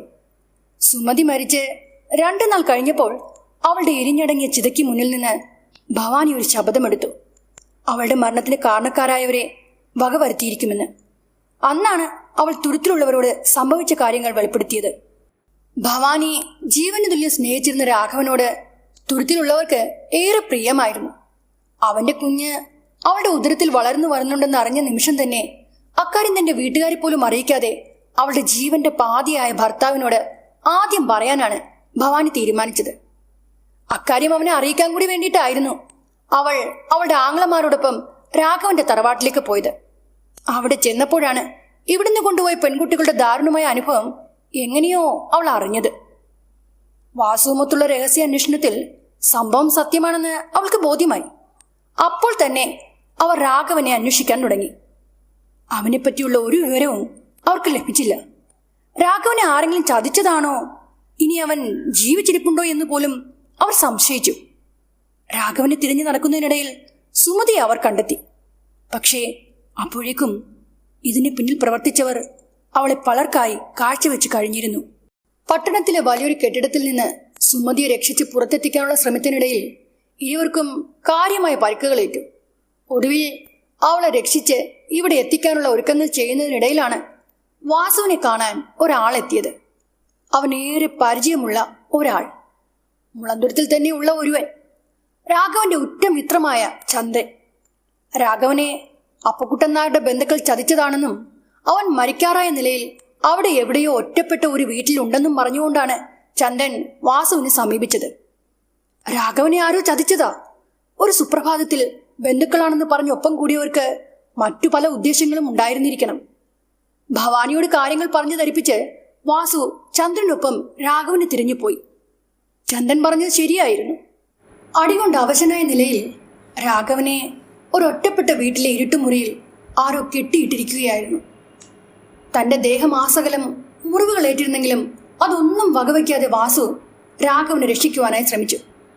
ഒട്ടും നനച്ചിരിക്കാതെ ആ സമയത്ത് പിന്നിൽ നിന്ന് ആരോ അവനെ കുത്തി വീഴ്ത്തി. ഇരുവശവും മൂർച്ചയുള്ള കടാര തന്റെ മുതുകിലേക്ക് തുളഞ്ഞു കയറിയതും വാസു താഴേക്ക് പിടഞ്ഞു വീണു. അവനെ കുത്തി വീഴ്ത്തിയത് വേറെ ആരുമായിരുന്നില്ല, ഉറ്റ സുഹൃത്തിനെ രക്ഷിക്കണമെന്ന ആവശ്യവുമായി ചെന്ന ചന്ദ്രനായിരുന്നു വാസുവിനെ കൊടും വിഷം പുരട്ടിയ കടാര കൊണ്ട് കുത്തി വീഴ്ത്തിയത്. വാസു നിലത്തേക്ക് വീണതും അതുവരെ അവശത നടിച്ചു കിടന്ന രാഘവന്റെ മുഖത്ത് കുടിലമായൊരു ചിരി വിരിഞ്ഞു. അവരിരുവരും ചേർന്ന് ഒത്തു കളിച്ചതാ. രാഘവൻ ഒരു പോറൽ പോലും ഏറ്റിരുന്നില്ല. വളരെ വിദഗ്ധമായി അവൻ അങ്ങനെയെല്ലാം അഭിനയിച്ചതായിരുന്നു. ചോരയൊലിച്ച് നിലത്ത് വീണ് കിടന്ന വാസുവിന് മുന്നിൽ രാഘവൻ അവൻ ചെയ്തു കൂട്ടിയ കാര്യങ്ങളെല്ലാം വിളിച്ചു പറഞ്ഞു. കൊട്ടയും വട്ടിയും വിറ്റു നടക്കുന്ന കമലയുടെ മകനായി തുരുത്തിൽ കിടന്ന് ജീവിച്ചാൽ എന്താ നേട്ടം? താനൊരു ജന്മിയുടെ മകനാണെന്നും ഇനി പഴയ പോലെ ജീവിക്കേണ്ട ആവശ്യമില്ലെന്നും രാഘവൻ ഒരു ഉളുപ്പുമില്ലാതെ വാസുവിന് മുന്നിൽ നിന്ന് വിളിച്ചു പറഞ്ഞു. അച്ഛനുണ്ടാക്കിയ സമ്പാദ്യത്തിന്റെ ഇരട്ടി ഉണ്ടാക്കണം, എന്നാൽ മാത്രമേ എനിക്ക് ജനങ്ങൾക്കിടയിൽ ഒരു നിലയും വിലയും കിട്ടൂ. മുളന്തുരത്തിലെ പെണ്ണിന്റെ മാനത്തിന് വിലയിടാൻ നാട്ടുപ്രമാണിയുടെ മകനായി എനിക്ക് പറ്റൂ. അതേ ഞാൻ ചെയ്തുള്ളൂ, അതിലെന്താ തെറ്റ്? വാസുവിന് മുന്നിൽ നിന്ന് അങ്ങനെയെല്ലാം അവൻ പുലമ്പിയത്രേ. മേക്കരുത്തുകൊണ്ട് വാസുവിനെ വീഴ്ത്താൻ കഴിയില്ലെന്ന് രാഘവൻ അറിയാമായിരുന്നു. അതുകൊണ്ടാണ് അവനും സുഹൃത്തുക്കളും ചേർന്ന് അങ്ങനെ ഒരു ചതിപ്രയോഗം നടത്തിയത്. ഒടിയൻ വാസുവിനെ വകവരുത്തിയാൽ ഭവാനി പോലും ഒന്നും അറിയില്ലെന്ന് അവൻ കണക്കുകൂട്ടി. രാഘവൻ കളിച്ചത് മറഞ്ഞിരുന്നാണല്ലോ. അതിനാൽ ഭവാനിയെ പറഞ്ഞു വിശ്വസിപ്പിക്കാൻ മറ്റൊരു നുണക്കഥ മെനഞ്ഞാൽ മതിയെന്ന് അവൻ ധരിച്ചു. പക്ഷേ അവന്റെ ആ ധാരണ തെറ്റി. ചോരയിൽ കുളിച്ച് നിലത്ത് വീണ് കിടന്ന വാസു അവന്റെ ആ സംസാരം കേട്ടപ്പോൾ നിലത്ത് നിന്ന് ചാടിപ്പിടഞ്ഞെണീറ്റു. രാഘവനെയും ചന്ദ്രനെയും നേരിട്ടു. വാസുവിന്റെ പ്രഹരമേറ്റ് അവരിരുവരും ചൂളി വിറച്ചുപോയി. വേദന കൊണ്ട് നിലവിളിച്ച രാഘവന്റെ ഉറക്കെയുള്ള ശബ്ദം കേട്ട് പിന്നെയും പലരും അവിടെ കൂടി വന്നു. ഒക്കെയും ദുരിതത്തിൽ കണ്ടു പരിചയമുള്ളവരായിരുന്നു. ഒന്നിച്ചു കളിച്ചു വളർന്നവർ, വിശ്വസിച്ച് കൂടെ കൊണ്ട് നടന്ന സുഹൃത്തുക്കൾ. തനിക്ക് ചതി പറ്റിയെന്ന് മനസ്സിലാക്കിയതോടെ വാസുവിന്റെ കരുത്ത് വർദ്ധിച്ചു. വീറോടെ അവൻ പൊരുതി. ഒടുക്കം അവരെയെല്ലാം പരാജയപ്പെടുത്തി വാസു ഭവാനിയുടെ അരികിൽ തിരിച്ചെത്തി. ഉണ്ടായ കാര്യങ്ങളെല്ലാം അവൻ അവളോട് പറഞ്ഞു. തന്റെ ജീവനേക്കാൾ ഏറെ സ്നേഹിച്ചവനിൽ നിന്ന് ഇങ്ങനെയൊരു ചതി പറ്റിയതോർത്ത് അവളുടെ രക്തം തിളച്ചു. പക്ഷേ അവനോട് കോർക്കാനുള്ള ഒരു അവസരം ഇതല്ല എന്ന് പറഞ്ഞ് വാസു അവളെ വിലക്കി. ആപത്തൊന്നും കൂടാതെ സുമതിയെ തിരികെ തുരുത്തിലെത്തിക്കേണ്ടതാണ് പ്രധാനമെന്ന് അവൻ അപ്പോൾ പറഞ്ഞത്. പക്ഷേ മുളന്തിരത്തിലേക്കുള്ള മടക്കയാത്രയിൽ ഭവാനിയുടെ മടിയിൽ കിടന്ന് വാസുവിന്റെ പ്രാണം പോയി. കൊടും വിഷം പുരട്ടിയ കടാരയല്ലേ അവന്റെ ശരീരത്തിൽ തുളഞ്ഞു കയറിയത്. തന്റെ ഉദരത്തിൽ വളരുന്ന കുഞ്ഞിന്റെ അച്ഛനാണെങ്കിൽ കൂടിയും രാഘവനെ ചുട്ടുകൊല്ലാനുള്ള ദേഷ്യമുണ്ടായിരുന്നു അവൾക്ക്. അധികാരവും പണവും ഉണ്ടായപ്പോൾ രാഘവന് സുഹൃത്തുക്കളുടെ എണ്ണം കൂടി. തുരുത്തിൽ നടക്കുന്ന ഓരോ കാര്യങ്ങളും അവർ അപ്പോൾ രാഘവനെ അറിയിച്ചിരുന്നു. ഒടിയൻ വാസു മരിച്ചെന്നറിഞ്ഞതോടെ രാഘവൻ തുരുത്തിൽ തിരിച്ചെത്തി. ഒന്നും അറിയാത്തവനെ പോലെ ഭവാനിക്കും ആങ്ങളമാർക്കും മുന്നിൽ അവൻ പുതിയ കഥകൾ പറഞ്ഞു. പക്ഷേ വാസു തന്റെ അവസാന നിമിഷം പറഞ്ഞ ആ കാര്യങ്ങളൊന്നും കള്ളമല്ലെന്ന് ഭവാനി വാദിച്ചു. ഒരു തരത്തിലും അവളെ അനുനയിപ്പിക്കാൻ കഴിയില്ലെന്ന് മനസ്സിലായതോടെ രാഘവന്റെ സകലമാന നിയന്ത്രണങ്ങളും വിട്ടു. അവനവന്റെ യഥാർത്ഥ സ്വഭാവം പുറത്തെടുത്തു. രാഘവന്റെ ആ സ്വഭാവമാറ്റം ശരിക്കും ഭവാനിയെ നടുക്കിക്കളഞ്ഞു. പിന്നീടുള്ള പോരാട്ടം നേർക്കുനേർക്കായിരുന്നു. രാഘവൻ ഒരു അച്ഛനാകാൻ പോകുന്നുവെന്ന് അറിഞ്ഞിട്ടും അവന്റെ സ്വഭാവത്തിൽ ഒരു മാറ്റവും കണ്ടില്ല. ഭവാനിയോട് അവൻ ഒരു ദയയും തോന്നിയില്ല. മുമ്പ് മുളന്തുരുത്തുള്ള പെൺകുട്ടികളെ പറഞ്ഞു പറ്റിച്ചാണ് അക്കരക്ക് കൊണ്ടുപോയതെങ്കിൽ പിന്നീട് അവനും കൂട്ടുകാരും ബലം പ്രയോഗിച്ച് അവരെ അക്കരക്ക് കടത്താനുള്ള ശ്രമങ്ങൾ നടത്തി. നാട്ടുപ്രമാണിമാരുടെ പറമ്പായിരുന്ന മുളന്തുരുത്തിൽ കുടികെട്ടിപ്പൊറുക്കാനുള്ള അവകാശമല്ലേ ഞങ്ങളെപ്പോലുള്ളവർക്കുള്ളൂ. സ്വന്തം പേരിൽ ഞങ്ങൾക്ക് ഇത്തിരി സ്ഥലം പോലും ഇല്ലല്ലോ. രാഘവൻ നാട്ടുപ്രമാണിയുടെ മകനല്ലേ. അപ്പോൾ അവനവന്റെ അധികാരം കാണിക്കാൻ തുടങ്ങി. അവനെ പേടിച്ചിട്ട് നാട്ടുകാർക്ക് പുറത്തിറങ്ങി നടക്കാൻ പറ്റാത്ത സ്ഥിതിയായി. അതോടെ തുരുത്തിലുള്ള പലരും രാഘവന്റെ പക്ഷം ചേർന്നു. കളരി പഠിക്കാനും അക്ഷരം പഠിക്കാനുമായി ഭവാനിയെ സമീപിച്ചിരുന്ന കുട്ടികൾ അതോടെ പഠിത്തം നിർത്തി വീട്ടിലിരിപ്പായി. ഭവാനി ആരെ സഹായിച്ചാലും ഏതെങ്കിലും വിധത്തിൽ രാഘവനും അവന്റെ ആൾക്കാരും അവരെ ദ്രോഹിക്കുമായിരുന്നു. ഭവാനിയുടെ പക്ഷത്തുണ്ടായിരുന്ന ഭൂരിഭാഗം പേരും അവളിൽ നിന്ന് അകന്നുപോയി. എന്തിനേറെ പറയുന്നു, അവളുടെ അവശേഷിച്ച 3 ആങ്ങളമാരും ഭവാനിയെ എതിർത്ത് സംസാരിക്കാൻ തുടങ്ങി. ഒരു പെണ്ണായ ഭവാനിക്ക് ഇത്രയും വാശി പാടില്ലെന്ന് അവർ അവളെ ഉപദേശിച്ചു. ആങ്ങളമാരുടെ ഇഷ്ടക്കേടിന് കാരണം അവരുടെ ഭാര്യമാരായിരുന്നു. മുളന്തുരുത്ത് രാഘവന്റെ അച്ഛനായ അപ്പുക്കുട്ടൻ നായരുടെ മേൽനോട്ടത്തിലുള്ള ഭൂമിയാണ്. അവർക്കവിടെ എന്തുമാകാം. രാഘവനെ എതിർത്താൽ കിടപ്പാടമുണ്ടാകില്ല. ഭാര്യമാരുടെ നാവിൽ നിന്ന് നിരന്തരം അങ്ങനെ കേട്ടു തുടങ്ങിയപ്പോൾ അവർക്കും അതിൽ കാര്യമുണ്ടെന്ന് തോന്നി. രാഘവന്റെ പക്ഷത്ത് നിന്നില്ലെങ്കിൽ പോലും അവനോട് എതിർത്ത് നിൽക്കാൻ അവർക്ക് ആർക്കും താല്പര്യമില്ലായിരുന്നു. ഒടിയും വാസുവാണെങ്കിൽ ഒറ്റയാനായിരുന്നു. അതിനാൽ അവനും മുന്നും പിന്നും ആലോചിക്കേണ്ട കാര്യമില്ലായിരുന്നു. തല്ലാനും കൊല്ലാനും അവൻ റെഡിയായിരുന്നു. വാസുവിനെ ചതിച്ചു കൊന്ന രാഘവനോട് പകരം ചോദിക്കണമെന്ന് പറഞ്ഞ് കളി തുള്ളിയ ഭവാനിയോട് അവളുടെ ആങ്ങളമാർ അങ്ങനെയാണ് പറഞ്ഞത്. ഭവാനി തീർത്തും ഒറ്റപ്പെട്ടു പോയി. അവളുടെ ആങ്ങളമാരെല്ലാം വേറെ പൊറുതി തുടങ്ങി. രാഘവനെതിരെ ഒറ്റയാൾ പോരാട്ടവുമായി ഭവാനി മുന്നോട്ട് തന്നെ പോയി. ഗർഭിണിയായിരുന്ന അവളെ വകവരുത്തുവാൻ രാഘവനും അവന്റെ ആൾക്കാരും പല ശ്രമങ്ങൾ നടത്തിയെങ്കിലും അവൾ ഒറ്റയ്ക്ക് അവരെ നേരിട്ടു. പക്ഷേ ഏതാണ്ട് 8-ാം മാസമായതോടെ ഭവാനിയെ സഹായിക്കാൻ പ്രായമായ ഒരു സ്ത്രീ അവളോടൊപ്പം താമസിക്കാൻ തുടങ്ങി.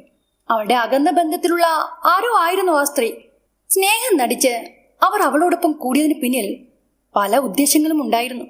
ഒരു രാത്രിയിൽ അവർ കൊടുത്ത കഷായവും കുടിച്ച് ഉറങ്ങാൻ കിടന്ന ഭവാനി പിന്നീട് ഉണർന്നില്ല. ഒന്നും അറിയാതെ ഗാഠനിദ്രയിൽ ആണ്ടുപോയ അവളുടെ കൂരയ്ക്ക് അന്ന് ആരോ തീ കൊളുത്തി. രാഘവന്റെ കുടില ബുദ്ധി അവിടെയും വിജയിച്ചു. ആ സ്ത്രീയെ ശട്ടം കെട്ടിച്ച് അവിടേക്ക് പറഞ്ഞയച്ചത് അവനായിരുന്നു. ഗർഭിണിയായ ഭവാനിയെ ചുട്ടുകൊന്നത് രാഘവനായിരുന്നു. അപ്രതീക്ഷിതമായി ലഭിച്ച അധികാരവും പണവും അവനെ ഒരു ചെകുത്താനാക്കി തീർത്തു. ഭവാനി മരിച്ച് 7-ന്റെ അന്ന് മുളന്തുരുത്തിലുള്ളവരെ നടുക്കിയ ഒരു സംഭവം നടന്നു. രാഘവൻ ശിരസ് വേർപെട്ട നിലയിൽ കായൽക്കരയിൽ ചേരിൽ പുതഞ്ഞു കിടക്കുന്ന വാർത്ത കേട്ടാണ് അന്ന് തുരുത്തിലുള്ളവർ ഉറക്കമുണർന്നത്. അതിരാവിലെ അക്കരയ്ക്ക് പുറപ്പെട്ട ആരോ ആണ് അവന്റെ ആ ജഡം ആദ്യം കണ്ടത്. ശിരസ് വേർപെട്ട് ശരീരം കായൽക്കരയിൽ ചേരിൽ പൂണ്ട് കിടക്കുകയായിരുന്നു. അറ്റുപോയ ശിരസ് ശരീരത്തിൽ നിന്ന് കുറച്ച് അകലെയാണ് കിടന്നിരുന്നത്. കണ്ണുകളും നാവും പിഴുതുമാറ്റിയ നിലയിലായിരുന്നു. രാഘവന്റെ വികൃതമാക്കപ്പെട്ട ആ ജഡം ആദ്യം കണ്ടയാൾക്ക് പിന്നീട് ഭ്രാന്ത് വന്ന് മരിച്ചെന്നാ കേട്ടത്. അവനെ ഇത്രയും ക്രൂരമായി കൊലപ്പെടുത്തിയത് ആരാണെന്നറിയാൻ അന്ന് തുരുത്തിൽ ആദ്യമായി പോലീസ് വന്നു. പക്ഷേ അവന്റെ കൊലയാളിയെ കണ്ടെത്താൻ അവർക്കുമായില്ല. പിന്നീട് ഒരാഴ്ചക്കുള്ളിൽ അതേ രീതിയിൽ അവന്റെ 2 സുഹൃത്തുക്കളും കൊല്ലപ്പെട്ടു. അതിലൊരാൾ ചന്ദ്രനായിരുന്നു. ആ 3 മരണങ്ങൾ കഴിഞ്ഞതോടെ രാഘവന്റെ വാല് പോലെ നടന്ന അവന്റെ സുഹൃത്തുക്കൾ മരിച്ചുപോയ ഭവാനിയെ കണ്ടെന്ന് പറഞ്ഞ് ആകെ കരച്ചിലും ബഹളവും. തുരുത്തിൽ വീണ്ടും മരണങ്ങൾ നടന്നു. മരണപ്പെട്ട എല്ലാവരും രാഘവന്റെ പക്ഷം പിടിച്ച് നടന്നവരായിരുന്നു. അവന്റെ നെറുകേടിന് കൂട്ടുനിന്നവർ. അവരുടെ ജഡങ്ങൾ തീർത്തും വികൃതമാക്കപ്പെട്ട നിലയിലായിരുന്നു. ദേഹമാകെ മുറിവുകൾ, ശരീരഭാഗങ്ങൾ വേർപെട്ടുപോയ നിലയിലായിരുന്നു അവരുടെ ജഡങ്ങൾ കണ്ടുകിട്ടിയത്. പോകെ പോകെ തുരുത്തിലുള്ളവർ പലരും ഭവാനിയെ കണ്ടെന്ന് വിളിച്ചു പറയാൻ തുടങ്ങി. അക്കരയിൽ നിന്ന് രാത്രി നേരത്ത് വഞ്ചി തുഴഞ്ഞ് തുരുത്തിൽ മടങ്ങിയെത്തിയവർ പറഞ്ഞത് കായൽപ്പരപ്പിൽ ഭവാനിയെ കണ്ടെന്നും അവൾ അവരുടെ പിന്നാലെ ചെന്നുവെന്നും. പകല് പോലും ഭവാനിയുടെ കറുത്ത പുക പോലെയുള്ള രൂപത്തെ കണ്ടവർ ഉണ്ടായിരുന്നു. പൂർണ്ണ ഗർഭിണിയായിരിക്കെ വെന്ത് ചത്തതല്ലേ അവൾ. ചതിപ്രയോഗത്തിലൂടെ അവളെ കൊന്നതോ അവൾ പ്രാണനേക്കാൾ ഏറെ സ്നേഹിച്ചിരുന്ന ഭർത്താവും. കത്തിച്ചാരമായി തീർന്നിട്ടും പകയടങ്ങാതെ ഭവാനി തിരിച്ചു വന്നു. അവളെ ഒറ്റപ്പെടുത്തി അവളുടെ ബന്ധുക്കളോടും നാട്ടുകാരോടും അവൾക്ക് പകയായിരുന്നു. പേടിച്ചിട്ട് ഇവിടെയുള്ളവർക്ക് പകല് പോലും പുറത്തിറങ്ങാൻ പറ്റാത്ത അവസ്ഥയിലായി കാര്യങ്ങൾ. രാഘവന്റെയും അവന്റെ സഹായികളുടെയും കൊലയാളി മരിച്ചുപോയ ഭവാനിയാണെന്ന് തുരുത്തിലുള്ളവർ വിളിച്ചു പറഞ്ഞു. പ്രതികാരദാഹിയായി ഗതി കിട്ടാതെ അലഞ്ഞ ഭവാനിയുടെ ദുരാത്മാവിനെ ബന്ധിക്കാൻ മന്ത്രവും തന്ത്രവും അറിയാവുന്നവർ ഒത്തുകൂടി. കൊട്ടയും വട്ടിയും നെയ്യുന്ന ഞങ്ങളുടെ അപ്പനപ്പന്മാർക്ക് അക്കാലത്തെ മന്ത്രതന്ത്ര വിദ്യകളിൽ അപാരമായ അറിവുണ്ടായിരുന്നു. പടുമരണപ്പെട്ടുപോയ ഭവാനി ഒരു മറുതയായി മാറിയെന്ന് അവർ പറഞ്ഞതോടെ തുരുത്തിലുള്ളവർ നടുങ്ങിപ്പോയി. അവളുടെ കോപമെടുക്കാൻ മാന്ത്രിക വിദ്യകൾ പലതും ചെയ്തു നോക്കി. പക്ഷേ ഒന്നിനും ഒരു ഫലവും ഉണ്ടായില്ല. നാൾക്ക് നാൾ ഭവാനിയുടെ പക ഇരട്ടിച്ചു. മുളന്തുരുത്തിലുള്ള എല്ലാവരും അവൾക്ക് ശത്രുക്കളായിരുന്നു. അവളെ ബന്ധിക്കാനുള്ള കർമ്മങ്ങൾ തുടങ്ങിവെച്ചതോടെ തുരുത്തിലുള്ളവർക്ക് മാറാരോഗം പിടിപെട്ടു. പ്രളയക്കെടുതിയിൽ തുരുത്ത് പകുതിയും വെള്ളത്തിൽ ആണ്ടുപോയി. അതിൽ പിന്നെയാണ് മുളന്തുരുത്ത് മറുതത്തുരുത്ത് എന്ന പേരിൽ അറിയപ്പെടാൻ തുടങ്ങിയത്. അങ്ങനെ ഒടുക്കം മറുതയായി മാറിയ ഭവാനിയുടെ ദുരാത്മാവിനെ തുരുത്തിരി തലമുതിർന്ന മാന്ത്രികനായ ഒരു കാരണവർ ഒരു കല്ലിൽ ആവാഹിച്ച് ദൈവത്തറയിൽ അവൾക്കായി ഒരു സ്ഥാനം നൽകി. തുരുത്തിലുള്ളവരുടെ നാശം കാണാൻ ആഗ്രഹിച്ച മറുതക്കായി പ്രത്യേക കർമ്മങ്ങൾ നടത്തി അവളെ അനുനയിപ്പിച്ചു. അന്ന് അവർ ചെയ്തു തുടങ്ങിയ നേർച്ചകളും കർമ്മങ്ങളും ഇന്നും മുറതെറ്റാതെ ഇവിടുത്തുകാർ ചെയ്തു വരികയാണ്. മറുതക്കായി മാസത്തിലൊരിക്കൽ പ്രത്യേക കർമ്മങ്ങൾ ഇപ്പോഴും ചെയ്യാറുണ്ട്. ചോരയും മാംസവും ആ ശക്തിക്ക് ഏറെ പ്രിയമാണ്. ഞങ്ങളുടെ ദൈവമായിട്ടല്ല മറുതയെ അവിടെ ഇരുത്തിയിരിക്കുന്നത്. ആ ശക്തിയുടെ ഉഗ്രകോപത്തിൽ നിന്ന് രക്ഷ നേടുവാനായി അതിനെ അനുനയിപ്പിച്ച് ശാന്തമാക്കി ദൈവത്തറയിൽ സ്ഥാനം കൊടുത്തിരിക്കുന്നതാ. കൽത്തറയിൽ മനുഷ്യരക്തം വീണതോടെ ഇനി ആ ശക്തി പഴയ പോലെ അടങ്ങിയിരിക്കില്ല. മറുതയെ ദൈവത്തറയിൽ ഇരുത്തിയതോടെ ഞങ്ങളുടെ കാരണവന്മാർ അരുതെന്ന് പറഞ്ഞിട്ടുള്ള ചില കാര്യങ്ങളുണ്ട്. അതിലൊന്നാണ് ഇപ്പോൾ നടന്നിരിക്കുന്നത്. ദൈവത്തറയിൽ മനുഷ്യരക്തം വീണിരിക്കുന്നു. വൃദ്ധൻ പറഞ്ഞു തീർന്നതും കുടിലിന്റെ ചുമലിൽ ശക്തമായ പ്രഹരമേറ്റതുപോലെ ഭയാനകമായ ഒരു ശബ്ദമുണ്ടായി. അതോടെ ചായ്പിൽ കിടന്നുറങ്ങിയ സീതമ്മയും മകളും ഉറക്കത്തിൽ നിന്ന് ഞെട്ടി ഉണർന്നു. പനമ്പ് മേഞ്ഞ കുടിലിന്റെ ചുമരിൽ ചാരിയിരുന്ന രാമൻകുട്ടിയും ഗോപിയും ഞെട്ടിപ്പിടഞ്ഞ് നിലത്ത് നിന്ന് ചാടി എണീറ്റു. അണയാൻ വെമ്പിയ മണ്ണെണ്ണ ചിമ്മിണിയുടെ വെട്ടത്തിൽ ആ മുറിയുടെ മൂലയിൽ കുത്തിയിരുന്ന അജയൻ അവിടെ ഇല്ലെന്ന് അവർക്ക് അപ്പോഴാണ് മനസ്സിലായത്. പുറത്ത് മഴ നിലച്ചിരുന്നില്ല. അജയനെ കാണാഞ്ഞതിനാൽ അവർക്കാകെ വേവലാതിയായി. പക്ഷേ അവനെ തിരഞ്ഞ് കൂരിയുടെ വെളിയിലേക്കിറങ്ങാൻ അവർ ഭയന്നു. ആ സമയം ഉറക്കത്തിൽ കാണുന്നൊരു സ്വപ്നം കണക്കെ അജയൻ ചില കാഴ്ചകൾ കണ്ടു. അരണ്ട വെളിച്ചത്തിൽ മുളങ്കാടിന് നടുവിലൂടെയുള്ള വീതി കുറഞ്ഞ നടവഴിയിൽ തന്റെ മുന്നിലൂടെ ഒരു പെണ്ണ് നടന്നു നീങ്ങുന്നു. വഴിയിലേക്ക് ചാഞ്ഞു കിടക്കുന്ന മുളങ്കമ്പുകളെ വകഞ്ഞു മാറ്റി തിരിഞ്ഞു നോക്കാതെ പോലും അവൾ തിടുക്കത്തിൽ നടക്കുകയാണ്. പിന്നിൽ നിന്നുള്ള കാഴ്ചയിൽ അവൾ തന്റെ അപ്പച്ചിയുടെ മകളായ സുനന്ദയെപ്പോലെ തോന്നിച്ചതിനാൽ അജയൻ അവളുടെ പിന്നാലെ നീങ്ങി. പല ആവർത്തി അവളെ വിളിച്ചെങ്കിലും അവൾ നിന്നില്ല. എത്ര നേരം ആ പെണ്ണിന്റെ പിന്നാലെ അങ്ങനെ നടന്നെന്ന് അവൻ ഓർമ്മയില്ല. ഒടുക്കം മുളങ്കാടിന് നടുവിൽ എവിടെയോ എത്തിയപ്പോൾ അവൻ ഉറക്കത്തിൽ നിന്ന് ഞെട്ടി ഉണർന്നതുപോലെ നാലുപാടും നോക്കി. പ്രഭാകരേട്ടനോ ഗോപിയേട്ടനോ മറ്റാരും തന്നെ തന്റെ അരികിലില്ല. കുടിലിരുന്ന് താൻ എങ്ങനെയാണ് ഈ ഇരുട്ടിൽ വഴിയരികിൽ എത്തിപ്പെട്ടതെന്നോർത്ത് അജയൻ ആകെ പകച്ചുപോയി. മുളങ്കാട്ടിൽ നിന്ന് ആ മഴയത്തും എന്തൊക്കെയോ ജീവികളുടെ ഭയപ്പെടുത്തുന്ന ശബ്ദകോലാഹലങ്ങൾ ഉയർന്നു കേട്ടു. ആ വഴിവക്കിൽ നിന്ന് തിരിഞ്ഞോടാൻ തോന്നിയെങ്കിലും അജയന്റെ കാലുകൾ നിലത്തുറച്ചു പോയതുപോലെയായിരുന്നു. എത്ര ശ്രമിച്ചിട്ടും കൈയോ കാലോ അനക്കാൻ അവനാവുന്നില്ലായിരുന്നു. ശരീരമാകമാനം നിശ്ചലമായ ആ സമയത്ത് ഇരുട്ടിലൂടെ മുന്നേ നടന്നു നീങ്ങിയ ആ പെണ്ണ് പെട്ടെന്ന് തിരിഞ്ഞു നിന്നു. അത് തന്റെ മുറപ്പെണ്ണ് സുനന്ദയല്ലായിരുന്നുവെന്ന് അജയൻ അപ്പോഴാണ് മനസ്സിലായത്. വീർത്തുന്തിയ ഉദരവുമായി ഒരു സ്ത്രീ.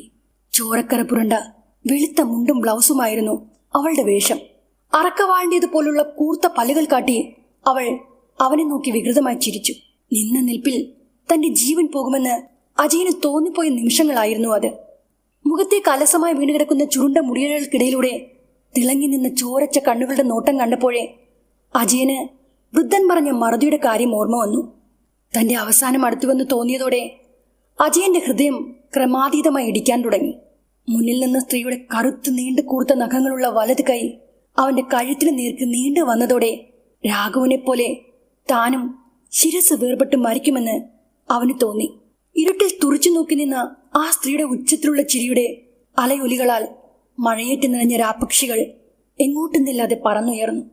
കണ്ണടച്ചു തുറക്കുന്ന നിമിഷത്തിൽ അല്പം അകലെയായി കണ്ട വികൃത മുഖമുള്ള ആ സ്ത്രീ അജയന്റെ തൊട്ടു മുന്നിൽ വന്ന് നിന്നു. നീണ്ട ചുവന്ന നാവ് പുറത്തേക്ക് നീട്ടി കൂർത്ത പല്ലുകൾ നിറഞ്ഞു നിന്ന മോണയുടെ അറ്റം വരെ കാണാവുന്ന വായ തുറന്നു കാട്ടി ആ സ്ത്രീ അജയന്റെ കഴുത്തിൽ നേർക്കടുത്തപ്പോൾ മരണഭയത്താൽ അജയന്റെ ബോധം മറഞ്ഞു. ജീവിതത്തിനും മരണത്തിനും ഇടയ്ക്കുള്ള നൂൽപാലത്തിലൂടെ താൻ സഞ്ചരിക്കുകയാണെന്ന് അജയന് തോന്നിപ്പോയ നിമിഷങ്ങളായിരുന്നു അത്. പിന്നീട് എപ്പോഴും കനം തൂങ്ങിയ കൺപോളകൾ അവൻ വലിച്ചു തുറന്നു. ചുറ്റും ഇരുട്ടായിരുന്നു. ആ ഇരുട്ടിൽ തീപ്പന്തങ്ങൾ കുത്തി നിർത്തിയിരിക്കുന്ന ദൈവത്തറ അവന്റെ മുന്നിൽ തെളിഞ്ഞു വന്നു. നിർത്താതെയുള്ള മന്ത്രജപങ്ങൾ കാതിൽ അലയടിക്കുകയാണ്. പതുക്കെ പതുക്കെ എല്ലാം വ്യക്തമായി. താൻ മരിച്ചിട്ടില്ല എന്ന് ബോധ്യമായതോടെ അജയൻ പിടഞ്ഞെണീക്കാൻ ശ്രമിച്ചു. തന്റെ ചുറ്റിനും ഇരിക്കുന്നവരിൽ പ്രഭാകരേട്ടന്റെയും ഗോപിയേട്ടന്റെയും മുഖങ്ങൾ കണ്ടതോടെ അജയന് ചെറിയ ആശ്വാസം തോന്നി. അവരുടെ അരികിൽ രാമൻകുട്ടിയും രമേശനും ഉണ്ടായിരുന്നു. വൃദ്ധനൊപ്പം ഒരുപാട് അപരിചിതർ ദൈവത്തറയ്ക്ക് ചുറ്റും നിന്ന് കണ്ണടച്ച് കൈകൂപ്പി പ്രാർത്ഥിക്കുന്നത് കണ്ടതോടെ അജയൻ കിടന്നിടത്ത് നിന്ന് മെല്ലെ എണീറ്റു. ചുവന്ന് തുണി ചുറ്റിയ ചെങ്കലിന് മുന്നിൽ ഒരു കരിങ്കൂഴിപ്പൂവൻ കഴുത്തറ്റ നിലയിൽ കിടപ്പുണ്ടായിരുന്നു. ഇവന്റെ ജീവന് പകരം മർദ്ദ മറ്റൊരു ജീവൻ എടുത്തിരിക്കുന്നു. ആ ശക്തിക്ക് മുന്നിൽ നിന്ന് അവിശ്വസനീയമായ രീതിയിലാണ് നീ രക്ഷപ്പെട്ടത്. വലിയൊരു ഭാഗ്യം തന്നെയാണെന്ന് നീ കരുതിക്കോ. അടങ്ങാത്ത പകയോടെ പടുമണ്ണപ്പെട്ട പെണ്ണിന്റെ ദുരാത്മാവാ. അവൾക്ക് എല്ലാവരോടും പകയാണ്, പ്രത്യേകിച്ച് ആണുങ്ങളോട്. എല്ലാ പുരുഷന്മാരിലും അവൾ രാഘവനെ കാണുന്നു. അത് ആണുങ്ങളോട് അവൾക്ക് ഇത്ര ദേഷ്യം. ഇനി ഇതുപോലൊരു അരുതാത്ത കാര്യം നടന്നാൽ മർദ്ദ ക്ഷമിച്ചെന്ന് വരില്ല. പ്രതിവിധികൾ ചെയ്ത് അവളെ അനുനയിപ്പിക്കാനും ചിലപ്പോൾ ആർക്കും കഴിഞ്ഞെന്ന് വരില്ല. ദൈവത്തറയിൽ മനുഷ്യരക്തം വീഴാതെ നോക്കണം. അതുപോലെ തന്നെ ഈ തുരുത്തുള്ള ഒരു പെണ്ണും ആണിന്റെ ചതിയിൽ അകപ്പെടാതെ ശ്രദ്ധിക്കണം. അങ്ങനെ സംഭവിച്ചാൽ മർദ്ദ വീണ്ടും വരും. ഈ തുരുത്ത് നശിക്കും. ദൈവത്തറയ്ക്ക് മുന്നിൽ ചമ്രം പടിഞ്ഞിരുന്ന് ഒരു തലനരച്ച കാരണവർ വിളിച്ചു പറഞ്ഞ ആ കാര്യങ്ങൾ കേട്ട് അജയൻ നിശ്ചലനായിരുന്നു. ആ രാത്രി ഇരുട്ടി വെളുത്തതോടെ ദൈവത്തറയിൽ നടന്ന പ്രത്യേക നേർച്ചകളും മാന്ത്രിക കർമ്മങ്ങളും പൂർത്തിയായി. അജയനും സുഹൃത്തുക്കളും ആ കർമ്മങ്ങൾ പങ്കെടുത്തു. മഴ തോർന്ന് മാനം തെളിഞ്ഞിരുന്നു. വൃദ്ധനോട് വിട ചൊല്ലി തനിക്കൊരിക്കലും മറക്കാനാവാത്ത ഒരു അനുഭവം മനസ്സിൽ പേറി അജയൻ തന്റെ സുഹൃത്തുക്കൾക്കൊപ്പം മർദ്ദത്തുരുത്തിൽ നിന്ന് അക്കരയ്ക്ക് യാത്രയായി. കായൽ നിന്ന് വീശിയടിച്ച തണുപ്പം കാറ്റിൽ മർദ്ദത്തുരുത്തിലെ മുളംകൂട്ടങ്ങളിൽ നിന്ന് അപ്പോഴൊരു സിൽക്കാര ശബ്ദമുയർന്നു. അക്കര ലക്ഷ്യമാക്കി വള്ളം തുഴഞ്ഞു നീങ്ങിയ അവരുടെ കാതുകളിൽ മുളന്തണ്ടുകളിൽ നിന്നുയർന്ന ആ സിൽക്കാര ശബ്ദം മർദ്ദയുടെ പിറുവിറുക്കൽ പോലെ അപ്പോഴും മുഴങ്ങി കേട്ടുകൊണ്ടിരുന്നു. ഈ കഥ ഇവിടെ അവസാനിക്കുകയാണ്. കഥയെക്കുറിച്ചുള്ള അഭിപ്രായങ്ങൾ നിങ്ങൾ എന്നെ അറിയിക്കണം കേട്ടോ. നമ്മുടെ ചാനലിൽ നിന്ന് ഒരുപാട് പഴയ കഥകൾ ഡിലീറ്റ് ചെയ്തിട്ടുണ്ട്. ആ കഥകളൊക്കെ പറയാനുള്ളൊരവസരം നിങ്ങൾ എനിക്ക് തരണം കേട്ടോ. എന്നാൽ മറ്റൊരു കഥയുമായി വരുന്നത് വരേക്കും ബൈ.